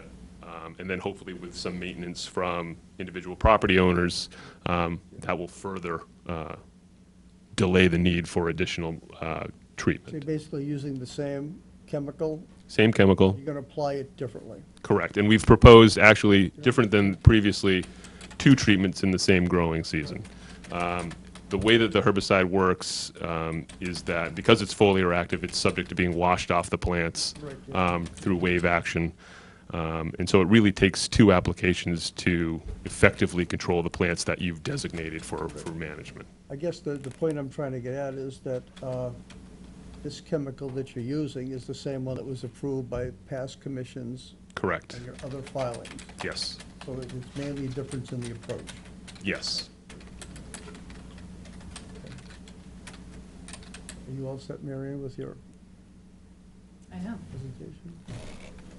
Anything else from the applicants? What is the chemical that you're using? It's a product called Right, yeah, AquaPro. okay. It's, the active ingredient is glyphosate. Did you give information on that to our agent? It was in the Yes, package, we yeah. did. Have you reviewed that? It was in the package along with the MSDS, which I Right, you know, appreciate. yeah. All right, and that's a similar one from before? I didn't pull the peek at the ones from before, but I can. Trade name is different, same product. Okay, okay. Now that you're at the company, there's a bigger and better approach to attacking this. I wish I could say that I was responsible All for right, that. yeah, okay, that's what the hope is. Yes. Since the funds are kind of limited, yes. All right, anybody on the board here have any questions for either of these folks? Right. No, I think I'd like to hear from neighbors that are not. Right, you know, Yeah, and then I might have questions. okay, before I open up to any neighbors, Lenore, you're not on this project for us. Lenore is one of our consultants, but any comments on this whole process? Yeah, I used to work in the Clean Lakes program Right, when it was at Mass DEP, and we used to sort of look at these types of projects. And one of the things we focused on was whether or not there may have been something that could be done in the watershed to try to reduce the nutrient input, because the plants grow as a result of some nutrient input. And frankly, the water lilies, Nufar or Nymphea, is that what we're dealing with there? They're not, really not a nuisance plant. They're kind of attractive, but we always stress the point that rather than just sort of putting a Band-Aid on projects such as this by just simply treating it, it was far better to try to address the problem, which is the input of nutrients into the pond. So that I was interested when you said there might be some homeowner activity as well as this treatment to try to figure out, okay, where are these nutrients coming from and how do we best stop them from getting into the pond? So that might be something that the homeowners want to consider, is what other kind of sort of watershed-based activities could you take to try to reduce the nutrient input overall? And the this, second I'm thing- assuming this would be outside the scope of, I'm sorry. Yeah. Commissioner?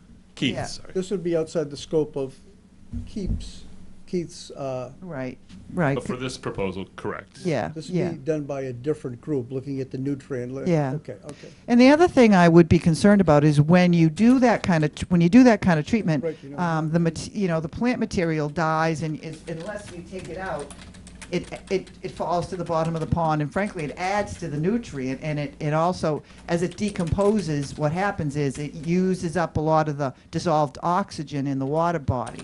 Yeah. That's not a healthy thing, to have no dissolved oxygen in the water. So I don't know if you thought about any ways to try to Well, we have. remove it or otherwise treat it rather than just letting it fall to the bottom and decay. Right, I can respond.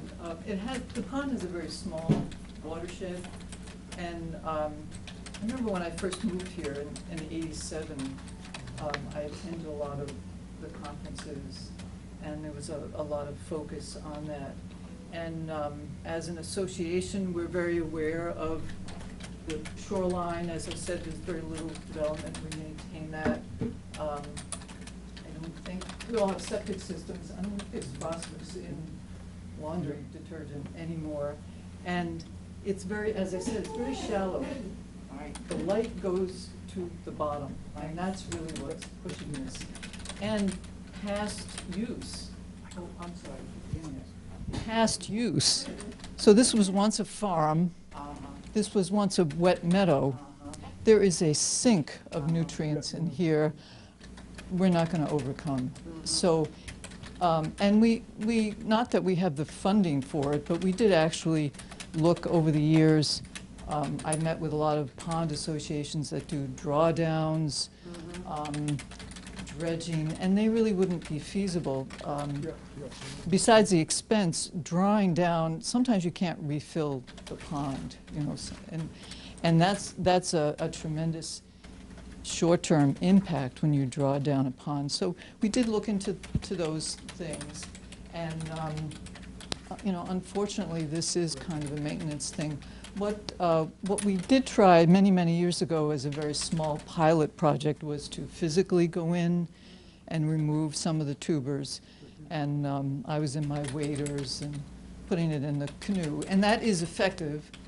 It's labor-intensive, but we have some new homeowners along the pond shoreline, some new energy and interest, and I remember coming before the commission when we first moved here, and I remember Tom Gilbert sort of laughed and said, go for it, knowing just how little I would be able to do digging out myself. But that is something, if we mentioned some long-term treatment to try to harvest some of these. I mean, every year, the entire pond is almost covered with pond lilies, and every year these pond lilies drop down. And I think the two applications would help a little bit in that oxygen balance, doing it once, so there's no fish kill. Although we have had fish kills. Ed Daly once said he saw hundreds of sunfish coming out of the overflows, and that was just in the winter. So some of that's natural, but we have thought of other things, because this is very expensive. So it's not something we do without much thought. But the pond is quite covered, and we have a lot of migrating birds that come through the fall, a lot of wildlife. So to maintain some of the open water, I think, has some benefits. And if there were another way, we would certainly try it. We would be open to that. Is there a surface water inlet that comes into the pond? In through this way, there is one. I've been told there's springs underneath. I haven't physically seen them. And we now have a structured outlet. Yeah, I was just curious about the inlet. Maybe there's some, I don't know, maybe there's some control or some nutrient management. If there's a source of nutrients coming in that inlet, I don't know, you'd have to do some water quality testing to try to figure out, where the nutrient input might be coming in. And maybe it's the inlet, maybe, like you say, it's that sink, that. So you're going to be spraying these water lilies and just letting them go to the bottom of the pond? Well, I think that was Yeah. If you think about it, it's annually doing that anyway. So by limiting the amount of coverage, we're actually reducing the rate of deposition associated with the annual decomposition of the plants. Okay. Any questions, anybody? Anybody in the audience here for this filing? Yes, sir. Just grab a microphone. Right, you know, yep. Okay. My name's Ed McCormick. I'm an attorney. I represent Barbara Rogers, who's an abutter and owner of part of the pond. Barbara's asked... Excuse me, Ed, where do you live, Barbara, on this map? You know, just point out your lot, could you, so we have a... Yeah, you know, I think, where are we here? You're In here? So this is your portion around here? so you have the almost 10 and a top right half acres. quadrant of the pond then. Yeah, a All right. large portion down Turner Street around. Very good, okay. This is the portion that we said we weren't going to treat. I understand, yep, I understand, okay. Barbara has asked me to make a couple of Right, yeah, comments okay. on the notice of intent. First of all, I was just looking at it, and I think the applicant's own notice of intent kind of contradicts some of the representations that are being made. First of all, I don't know if anybody can say I'm going to put a chemical into a pond and moving water and saying it's going to stop in a particular place. It's not going to go onto Ms. Rogers' property. I don't think anybody can do that. But just looking at the active ingredient that AquaPro is using, and I know I'll butcher this name, but the gentleman just said it probably better, glyphosate, and it's been a subject of numerous articles linking it to cancer, birth defects, and reproductive problems. But, and I want to know what studies have been done, and what we don't even see in this notice of intent, maybe I missed it, what volume, how much of this chemical is being put in, where is exactly going to be applied. I believe from the applicant's representation, we were going to have one application. The gentleman who's going to be doing it said, well, it washes off the plants, so we got to do it twice. Well, just the fact that the chemical is washing off the plants, it's obviously washing off into the water, and how no one can stop that from going. In fact, if you take a look at the notice of intent,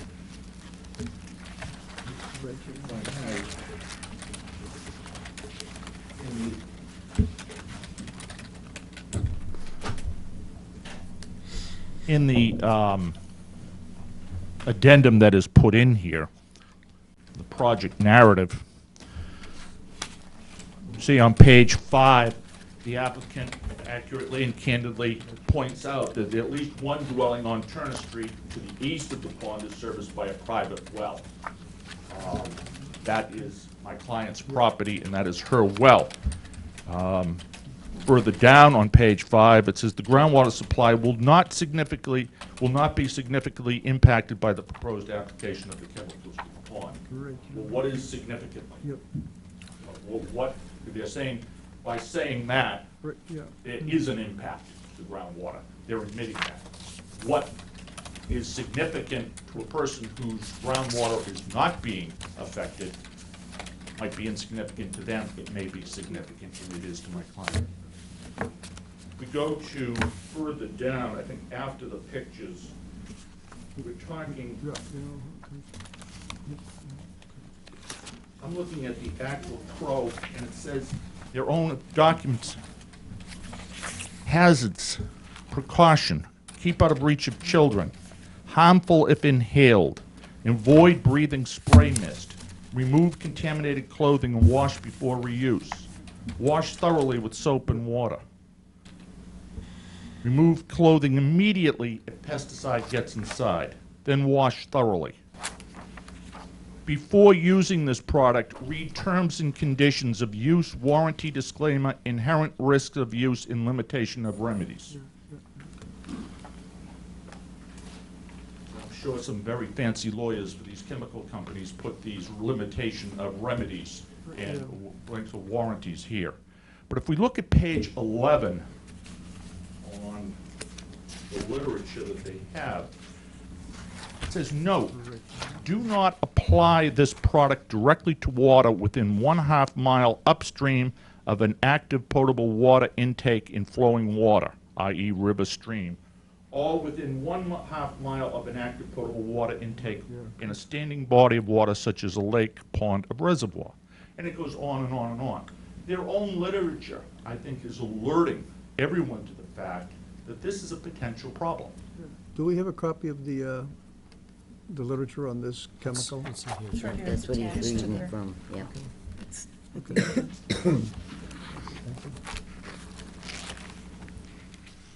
So, Right. then if we go to the C-Pro section down here, page 2, it's talking about problems with the glyphosate IPA available data is inadequate for evaluation of the potential cause of birth defects. That's their own literature. Reproductive effects. Glyphosate APA available data are inadequate to determine effects on reproduction. They're not saying it doesn't cause anything. And the fact that they're specifically addressing those problems in their own literature should alert anyone that this is not the best approach to take care of pond lilies. There are alternative means to clean up water. Sometimes they may be more expensive, they may be more labor intensive, but you can go into these ponds with your permission and just take them out mechanically, work-wise, labor-wise. We don't have to treat everything with chemicals when the chemical literature by the manufacturer themselves tells you they don't know what it's doing. When we can't control it, when my client who owns part of the pond objects to it and is very concerned about the health effects of her family and the water supply. That's all I have. I think their own literature, I think, should tell this commission what it should know, that this notice of intent, this application should not be allowed, and that if Callahan Pond needs to be cleaned up, and maybe it does, there are alternative means that are safe that could be done. The reason I asked the first questions before this meeting really got underway was the ownership of the pond, and was everybody in sync on this? Because it sort of relates to years ago when they had the no smoking room and the smoking room. And in this room, you're protected, there was no smoking. In this room, you were smoking, and the crossover was inevitable. And my question that preceded this hearing was, can you assure that an abutter that owns a quadrant of the pond is not going to be subjected to any potential chemical interference in her daily life? And the second question, I would sort of frame this thing from what Lenore said. The purpose, when you have a shallow body of water, you're going to get vegetation on a regular basis. You can't stop it. We went through a consulting review for all the ponds in town and found out it was futile. And the cost to dredge and to clean are significant that the town couldn't afford, let alone a homeowners association. That being said, the one purpose of this filing is there an environmental reason for this? Is there something that enhances wildlife or anything by clearing out those lilies, or is it simply a matter of aesthetics? I think in the long term, the pond will fill up, and it will no longer be a pond. So for storage of water, flood water, and the wildlife habitat provided by a pond ultimately would fill up. Sure, If I may respond to some of the chemical things, sorry, forgetting about that. If I may respond to just some information on that. I understand the concerns and some of the warning about the use of the chemical. It deals with direct ingesting and getting it on your skin and putting it into a water body that is going to be used as a water supply. back in '93, when we treated the pond, we tested the well after the treatment for some time for the chemicals, and didn't find any, because there was a concern, and we wanted to respond to that concern. And the chemicals are taken up by the plants and bind to the sediment. So, you know, there are many warnings in those things that can, on the face of it, sound like... To me, your issue would be simply around, because I have, first time I've known of this situation, to me, the issue would be the production of what this chemical does to abutters, and assuring that it would be a lot easier if everybody that owned part of this pond was all part of the program. That, which is why it was one of my first questions again. Right, right, and I did tell Yeah. you that these people didn't want us, Yes, you did. Barbara and... Absolutely, yes, you did. Right. And the second thing is, if this was being done for some determinable environmental reason, then you've got justification rather than to take a chemical report, and whether the chances are minimal or not, the commission's job is to say whether that's relevant, and, you know, where you've got abutters that are directly related, you know, what assurances can we give? That's what it seems to boil down Right. to. Is there some way that we can put some silt fencing or something in the water to...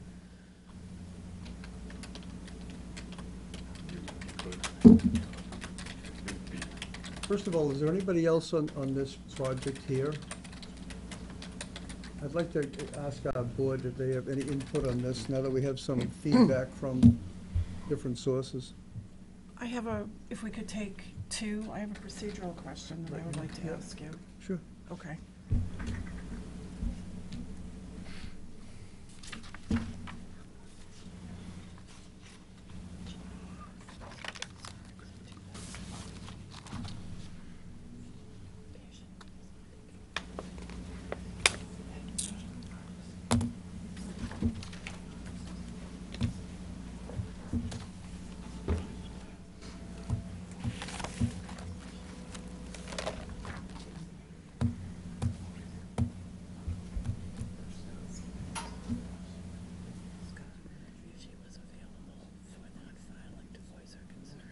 I don't think it's relative, I think.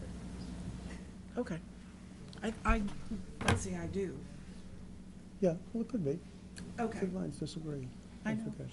All right. Mrs. Rogers, this chemical, I guess, was applied 3 years ago, and No, 2003. About 10 years ago, 10 yeah. years ago. Did you own this property then? Yes, I did. Were you a member of the filing at that time? I do not recall it now. Okay. I do remember in 1993. Yeah, yeah. Okay. Did you voice your opinions then? We weren't notified by the aquatic company. Right. Okay. If I may clarify that, I just want to clarify that, and it was an unfortunate oversight. The abutters list that we were given did not include them, and we were very concerned about that, and we did the testing. Yeah. In 2003, they were on the abutters list, and the perimeter of the pond was posted. Lenore, do you have any follow-up thoughts after hearing from some of the folks?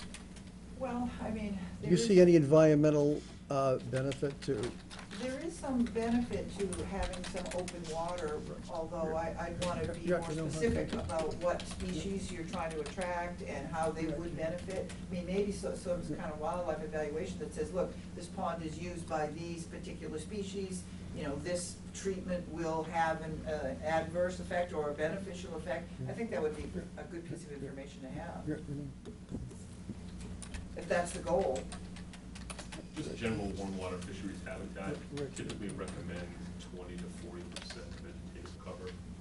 I think if you look at the aerial photograph that's in the filing, we're probably in exceedance of 75 to 100% cover in most areas. So I think that's really what the proposed goal is here, is to basically, if you look at the aerial photograph, there's kind of some existing moderate growth or opening in the center of the pond, and really to kind of expand that out to create kind of a larger area of open water.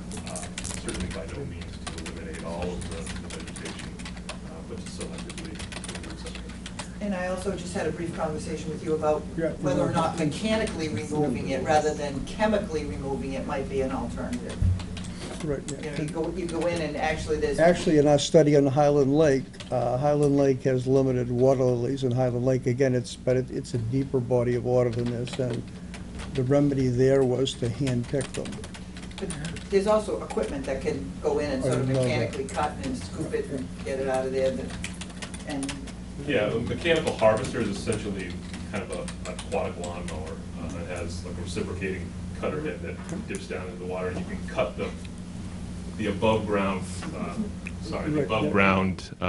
biomass. In this particular case, because you're not impacting the root structure, the plants are going to regrow within the same growing season. So it's really a short-term benefit. The herbicide that's proposed is a systemic herbicide, so it's going to move into the rhizome of the plant, the root structure, and provide multiple years of control. The only other mechanical alternative would be the use of what's termed a mechanical hydro rake, and essentially it's a floating backhoe, but rather than a bucket, it has a York rake attachment, so it rakes through the upper portions of the sediment, removing all of the biomass and the root system. Which sounds like that's the best way, because you're moving the nutrients after you chemicalize them, and they go down to the bottom of the pond. They provide more nutrient for the future. Well, you're really not providing more nutrients. With the dead plants? Yeah, I mean, those are going to die at the end of the year anyway. It's kind of a cycle, Yeah. you know, so you're pulling it out of the sediment, turning it into plant biomass, returns back to the sediment. So it's a closed loop there. Is that method cost prohibitive? Well, I think that's something to be determined by each individual. I don't wanna- It's certainly probably 5 to 6 times the cost. And again, Marion, what areas are you going to be focusing on, where the vegetation is? In, sort of in the Yeah. center, in here, Yeah. and in here, and some areas down in here. Okay. That rake you were describing, it sounded like it really chews up the bottom. Yeah, I mean, each technique has its pros and cons. So yeah, it's not as though there is no disturbance associated with that technique. There's increased turbidity, there's some temporary disturbance to the bank and shoreline because there's offloading involved. So Right. they all have their pluses and minuses.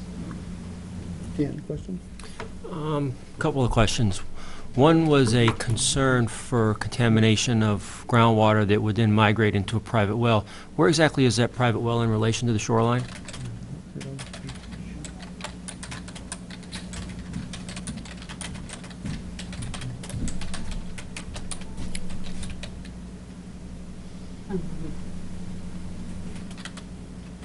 What is this? Our house? So this is, I think your house is over here. Okay, so our well is about 15 feet from the water. From the edge of that wetland that's on there? Yes, right from the water. It's about 15 feet. Well, from- when you say it's from the water, are you thinking from the shore of the lake, which is the blue line, or further in, which is kind of the grayish line by those, looks like plant symbols from here? So this is that marshy area. Right, yeah. Okay. There's water. There is water about Okay. 12, 13 feet from our well. I don't Okay. know how to show you. Well, I think I where. understand what you're saying. But, I think I understand. there it is. Barbara, how deep is the well? I have no idea. Right, yeah, Okay. Aquapro actually is registered both through the EPA Yeah. and the state of Massachusetts, so it goes through state level registration as well. And part of that process is they review available data and literature, and they have the ability to impose additional restrictions on the use of the herbicides within the state. Glyphosate and Aquapro is actually registered for use in the state in Zone 2 areas or wellhead protection areas because of its affinity to bind with, irreversibly bind soil particles. Its ability to migrate through soils into groundwater is negligible. Well, that was where I was going with this, because I know some of the other herbicides that are used in aquatic settings do that. They bind. Diquat binds with the sediment that it comes in contact with. And so what you're saying is this one does the same thing? Absolutely. Okay. And then, just a comment, and I appreciate some of the concerns from reading this documentation, but on the very last page, page 4, the National Fire Protection Association NFPA ratings, health 1, flammability 1, reactivity 0, which means it's pretty mild stuff. Vinegar has a higher rating than that. So, just to set it in perspective. May I make a comment on that? That is the manufacturer's. Yep. No, that's the NFPA, Yeah, National. but that document is put out by the manufacturer. No, but quoting the that it's something else. NFPA rating is not. We don't know that is. What I'm telling you is, the manufacturer of the herbicide is telling you that's what somebody is saying about it. We have no such document or any such evidence before you tonight as to what this herbicide can or cannot do. I don't have anything that would dispute this. Well, then you could take my word for it that it will kill everybody within 10 minutes. I mean, obviously that's absurd, but because I have no basis to say that. What I'm saying is that I would ask the commission, in looking at this material, look at it in total, and know that it's their material. That's what they're saying about their chemical. How many times have we seen people say something about their chemicals that don't turn out to be 100% Well, false? I think you missed my point. No, I got it. No, you didn't. No, you didn't. This is not. Don't tell me I didn't. No, you didn't. Let him finish, please. This is the National Fire Protection's rating, not the manufacturer's rating. You missed my point, sir. I don't dispute the National Fire Protection's rating, but you're getting it from the manufacturer. So you That's think what the manufacturer is saying. So you're alleging that the manufacturer may be misrepresenting that data? I have no basis to say he is, but I have no basis to say he isn't. What I'm asking you is what is before you. And what is before you is what you need to consider. I understand that. Thank you.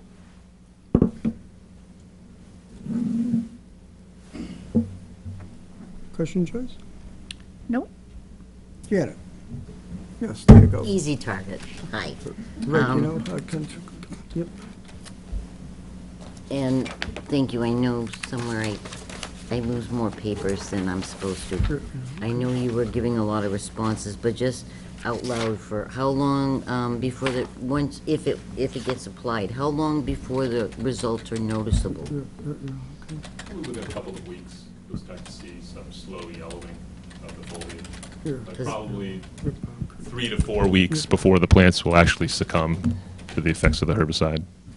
Does it's getting sucked in, like, God forbid, the one chemical I use is the stuff for poison ivy, because I end up covered, but It's probably the same chemical. goes in through and goes into the whole plant and now is killing that plant. Okay, Correct. where it is being applied, okay. Yes. And then what's the life, and I'm not gonna have all the right terms, of the Aqua Pro once it's applied? Meaning, how long is it viable in the water, or how long is it detectable in the water? Yeah. Well, the half-life it varies based on condition, and so the primary route of degradation is through microbial breakdown. So it has a function of how many microbes, but the calculated half-life is between 1.5 and 14 days. And then, just wondering, and I think you weren't sure about this, as far as the water turnover rate of the pond. I know in my town, there was a pond that aquatic control treated. They would wait for the open window between rainstorms or whatever, just because, and I can't remember, it was something like 7 days from when water entered the pond to when it left. So This product is a little different than some of the other aquatic herbicides. Many of the other aquatic herbicides that are applied from a volumetric calculation. So you're essentially treating the water, and the plants are absorbing the herbicide from the surrounding water. So it's important to maintain a contact exposure time in order for allow the plants to absorb enough of the Same with my herbicide. poison ivy stuff, it's gotta dry on there before, okay. This is the same as your poison ivy stuff. So once it's in contact with the plant, then it's absorbed. It's not going to have any activity in the water. The plants aren't going to uptake it from the water. So we're able to be really area selective with this herbicide. In fact, we do some outdoor education centers where we cut boat lanes for people to access certain parts of water bodies. So you can treat So that lily if it's pad in the and water, not it's that one. not floating on to other things, it's just where you're actually putting this down. Exactly. Okay, okay. Oh, and then if and when this goes ahead, because then you'd need the, I have here, request copy of DEP Office of Watershed Management License for FIO. Yes, so That's something it's an that- additional permit that's required. It's a site-specific permit that deals specifically with the use of the herbicide and impacts to. So you can't apply for that until you have an order of conditions? Correct. Okay. So if the next meeting, let's say, if the paperwork was issued, appeal time, all the kind of, if it wasn't appealed, blah, blah, blah, how long before you would actually get to be treating the pond? You know, by the time you apply for the permit, get the chemicals, put your signage? Well, I that mean- permit review period takes anywhere from a couple of weeks to a month, I would say. I mean, is this gonna end up where we're back in the fall again? Well, I think treatment is still effective in the fall. I mean, the one issue is with where we've proposed the two applications is the spacing between the two treatments. Really effective control is once, I'd say from late July to really the first killing frost. And the reason for treatment during that period is at that time of the year, the plants are preparing to overwinter, so they're moving starches into the rhizome. And glyphosate is somewhat dependent upon that natural process of the plant for translocation. Treatment earlier in the growing season typically has less of a systemic effect. So there's a higher potential for regrowth of that same plant if treated earlier in the growing season, because it's putting all of the energy moving up into new vegetative growth. Okay, and just point, if I'm correct, this is an important point, but aren't those, would you consider those perennial? Once you get in the frost, they're going dormant, but you still have those. The rhizomes are still viable, yes. Right, Absolutely down in the perennial. water, so next year they would be coming up and you're back in the same thing, where this is going in and hopefully killing the poison ivy, so that plant is not coming back up. Correct. Okay. Yes. All right. I think that's it for me. Any other questions? Oh, one more thing, I'm sorry, I just saw my own note. No, this whole thing, because DEP had the note about filling out this, notice of intent, and that was part of the Lenore, I never heard of these before. Notice of it, it's a new form as far as I, notice of intent, Appendix A, Ecological Restoration Limited Project Checklist? Yeah, there's a new sort of category of projects that are called ecological restoration projects, and they're sort of like limited projects. They're projects designed to move, like dam removal projects forward quickly. So it's a way of DEP sort of, excuse my language here, mandating that commissions say, okay, when it's one of these ecological restoration projects, here's what the commission needs to do. And basically, the commission, you know, is told to rubber stamp these things, for lack of a better term. But it's kind of an unusual way of DEP sort of stepping in and. But they could still use a regular notice of intent? Oh, yeah. Okay, okay. Oh, yeah, it's just a different category of projects that's recently been put out by DEP. Okay, super. So Lenore, in summation, what do you say? Any thoughts? I would, you know, I mean, I think there are certainly some valid concerns about it. I think there can be some conditions maybe to ensure that there's no adverse impacts to the abutters. Well testing, I would suggest, is one of those things. And, you know, the spot treatments, if it's effective and can be done in a limited way, there might be, because it's so shallow there, you might be able to actually put in some silk curtains to make sure that it doesn't migrate. And remember that, you know, we're looking at, the Wetlands Protection Act looks at, okay, what resource area are we dealing with here? You know, what we're dealing with here is land under water body, and does this project adversely affect that land under water body? I don't think it does. That's the resource area. You know, the pond is really not a resource area, it's the land under the pond is the resource area. So I think we have to sort of, you know, look to the regulations to say, okay, what's our resource area and how does this project either meet those performance standards or not?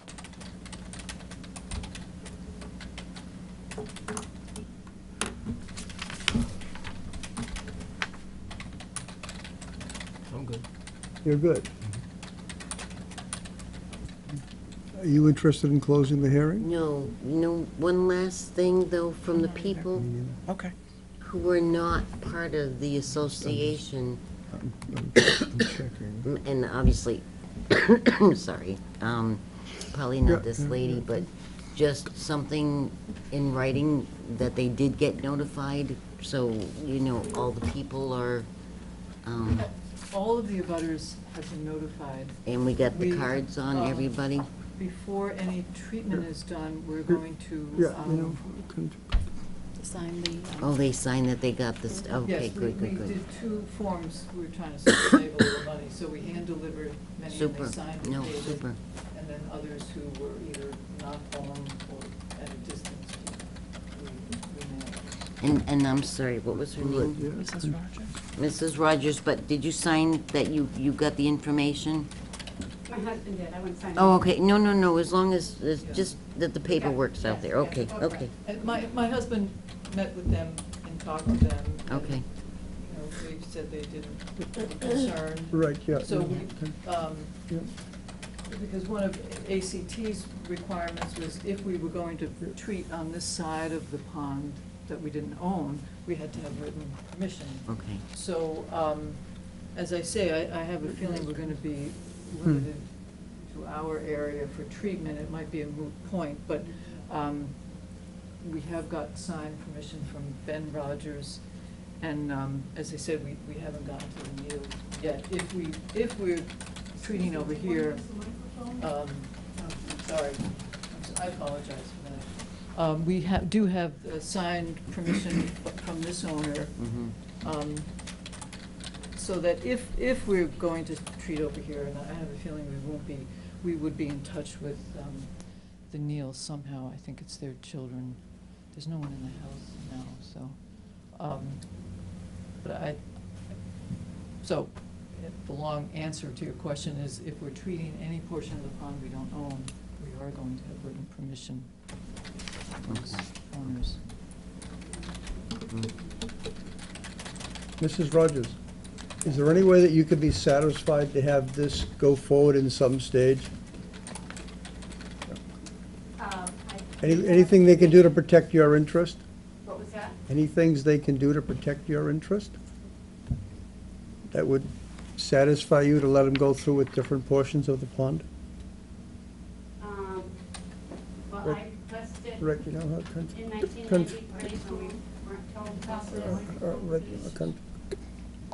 I requested in 1993, when this was done, and we were the only ones on the pond not notified as an abutter, I requested our well to be tested once a year for 15 years, and that didn't happen. I'm not And- aware of that word. Yeah, you can be sure if these orders are granted, there will be a well testing in there. That being said, I don't think we can close the meeting tonight because I don't think we have enough information. And especially when you have an opponent here that owns a quadrant of the pond. What I'd like to get back for the next meeting, I'd like you to determine the actual area that's gonna be treated. Square footage wise. I'd like you to come up with an estimate of a few different manual methods to remove these chemicals, Chemicals or weeds? to remove the weeds, I'm sorry. The lilies. Manual methods to remove the lilies. I think you should propose some environmental benefits to doing this. Mr. McCormick, can you get us any other information outside of this a brochure by the company? Any actions taken against users of this material? Things that were successful, especially, that would be a big help, because, you know, who knows when somebody sprays something, what's gonna happen. It'd be very easy if we didn't have an abutter here with a portion of the pond that was involved, because I think we have to give deference to that, strong deference. So I think we need more information, especially the cost of maybe doing some of this manually, or something to reinforce that this is absolutely safe. Another thing would be the other ponds that you use this chemical, the number of times you've applied it, you know, how many years you've been treating these ponds and things like that, just more information. So I don't think that we, you know, in due diligence, and I think the other members agree, can just close this without getting more information on it. Yes, sir. Ben Rogers, 12 Holbrook Street. The mic. It's right up. someplace. Yes. Ben Rogers, 12 Holbrook Street. Barbara's my sister-in-law. For transparency, I'm also on the Board of Governors of the Trout Club, and Yeah, you know, yeah, thank you.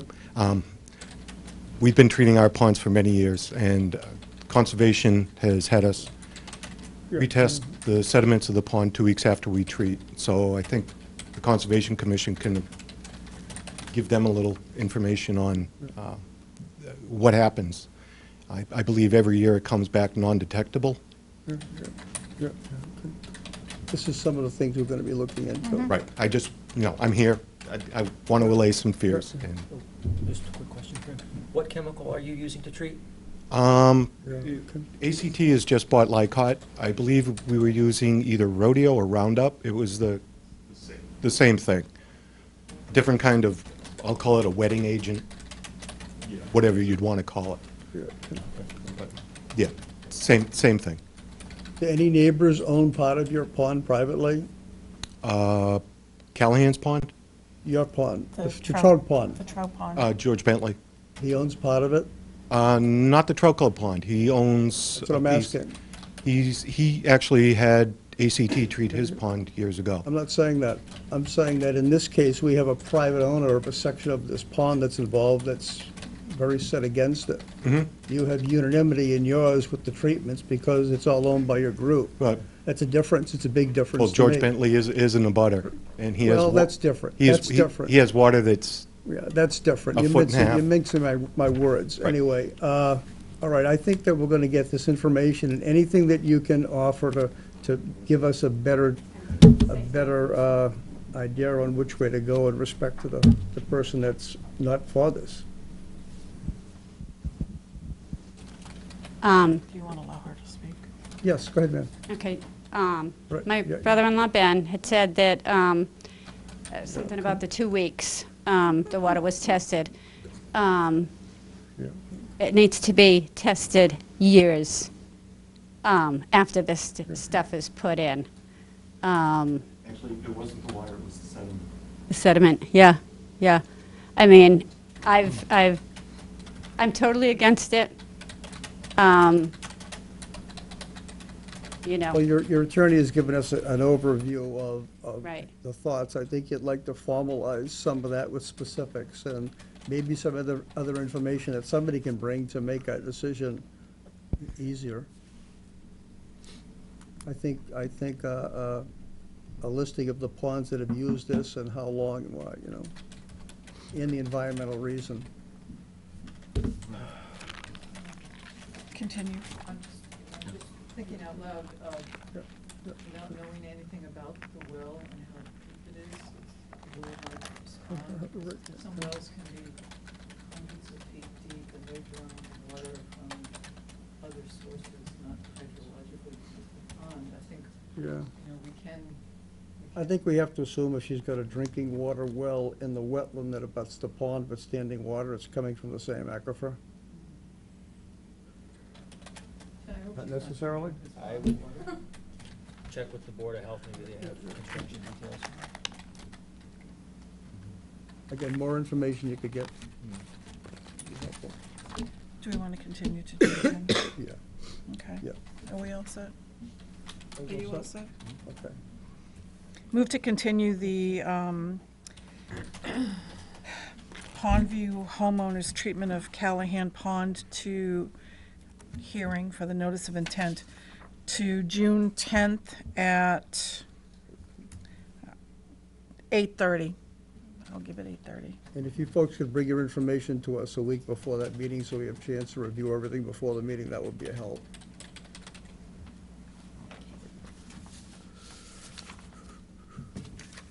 Everybody say yes? All in favor? Aye. Aye. Aye. All right. Thank you, Lenore. You're welcome. Appreciate Thanks, that. Lenore. Thank you very much. Great. See you in a few weeks. Did someone second your motion? Yes, Dan did. Dan, okay.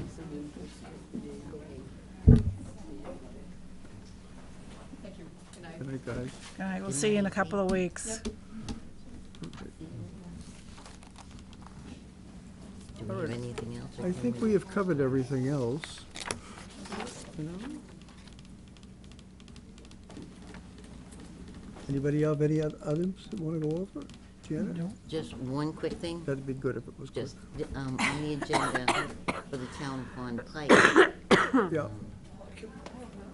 That's still kicking around. I had Bob McGee the other day talking to me about the pipe, and it's like, No one's doing anything on it. check with recreation. You know, I don't, you You're know, supposed to get an estimate to fix the pipe. that's it. I Yep. don't know if they're still Yeah. going ahead, if they have the money, whatever. You know, Whatever. find out from them first before. Out of our hands, though. Okay. Right, so just, Great. Motion to adjourn? So moved. Second. All in favor? Aye. All right, we're all set. Thank you, everybody. 9:05.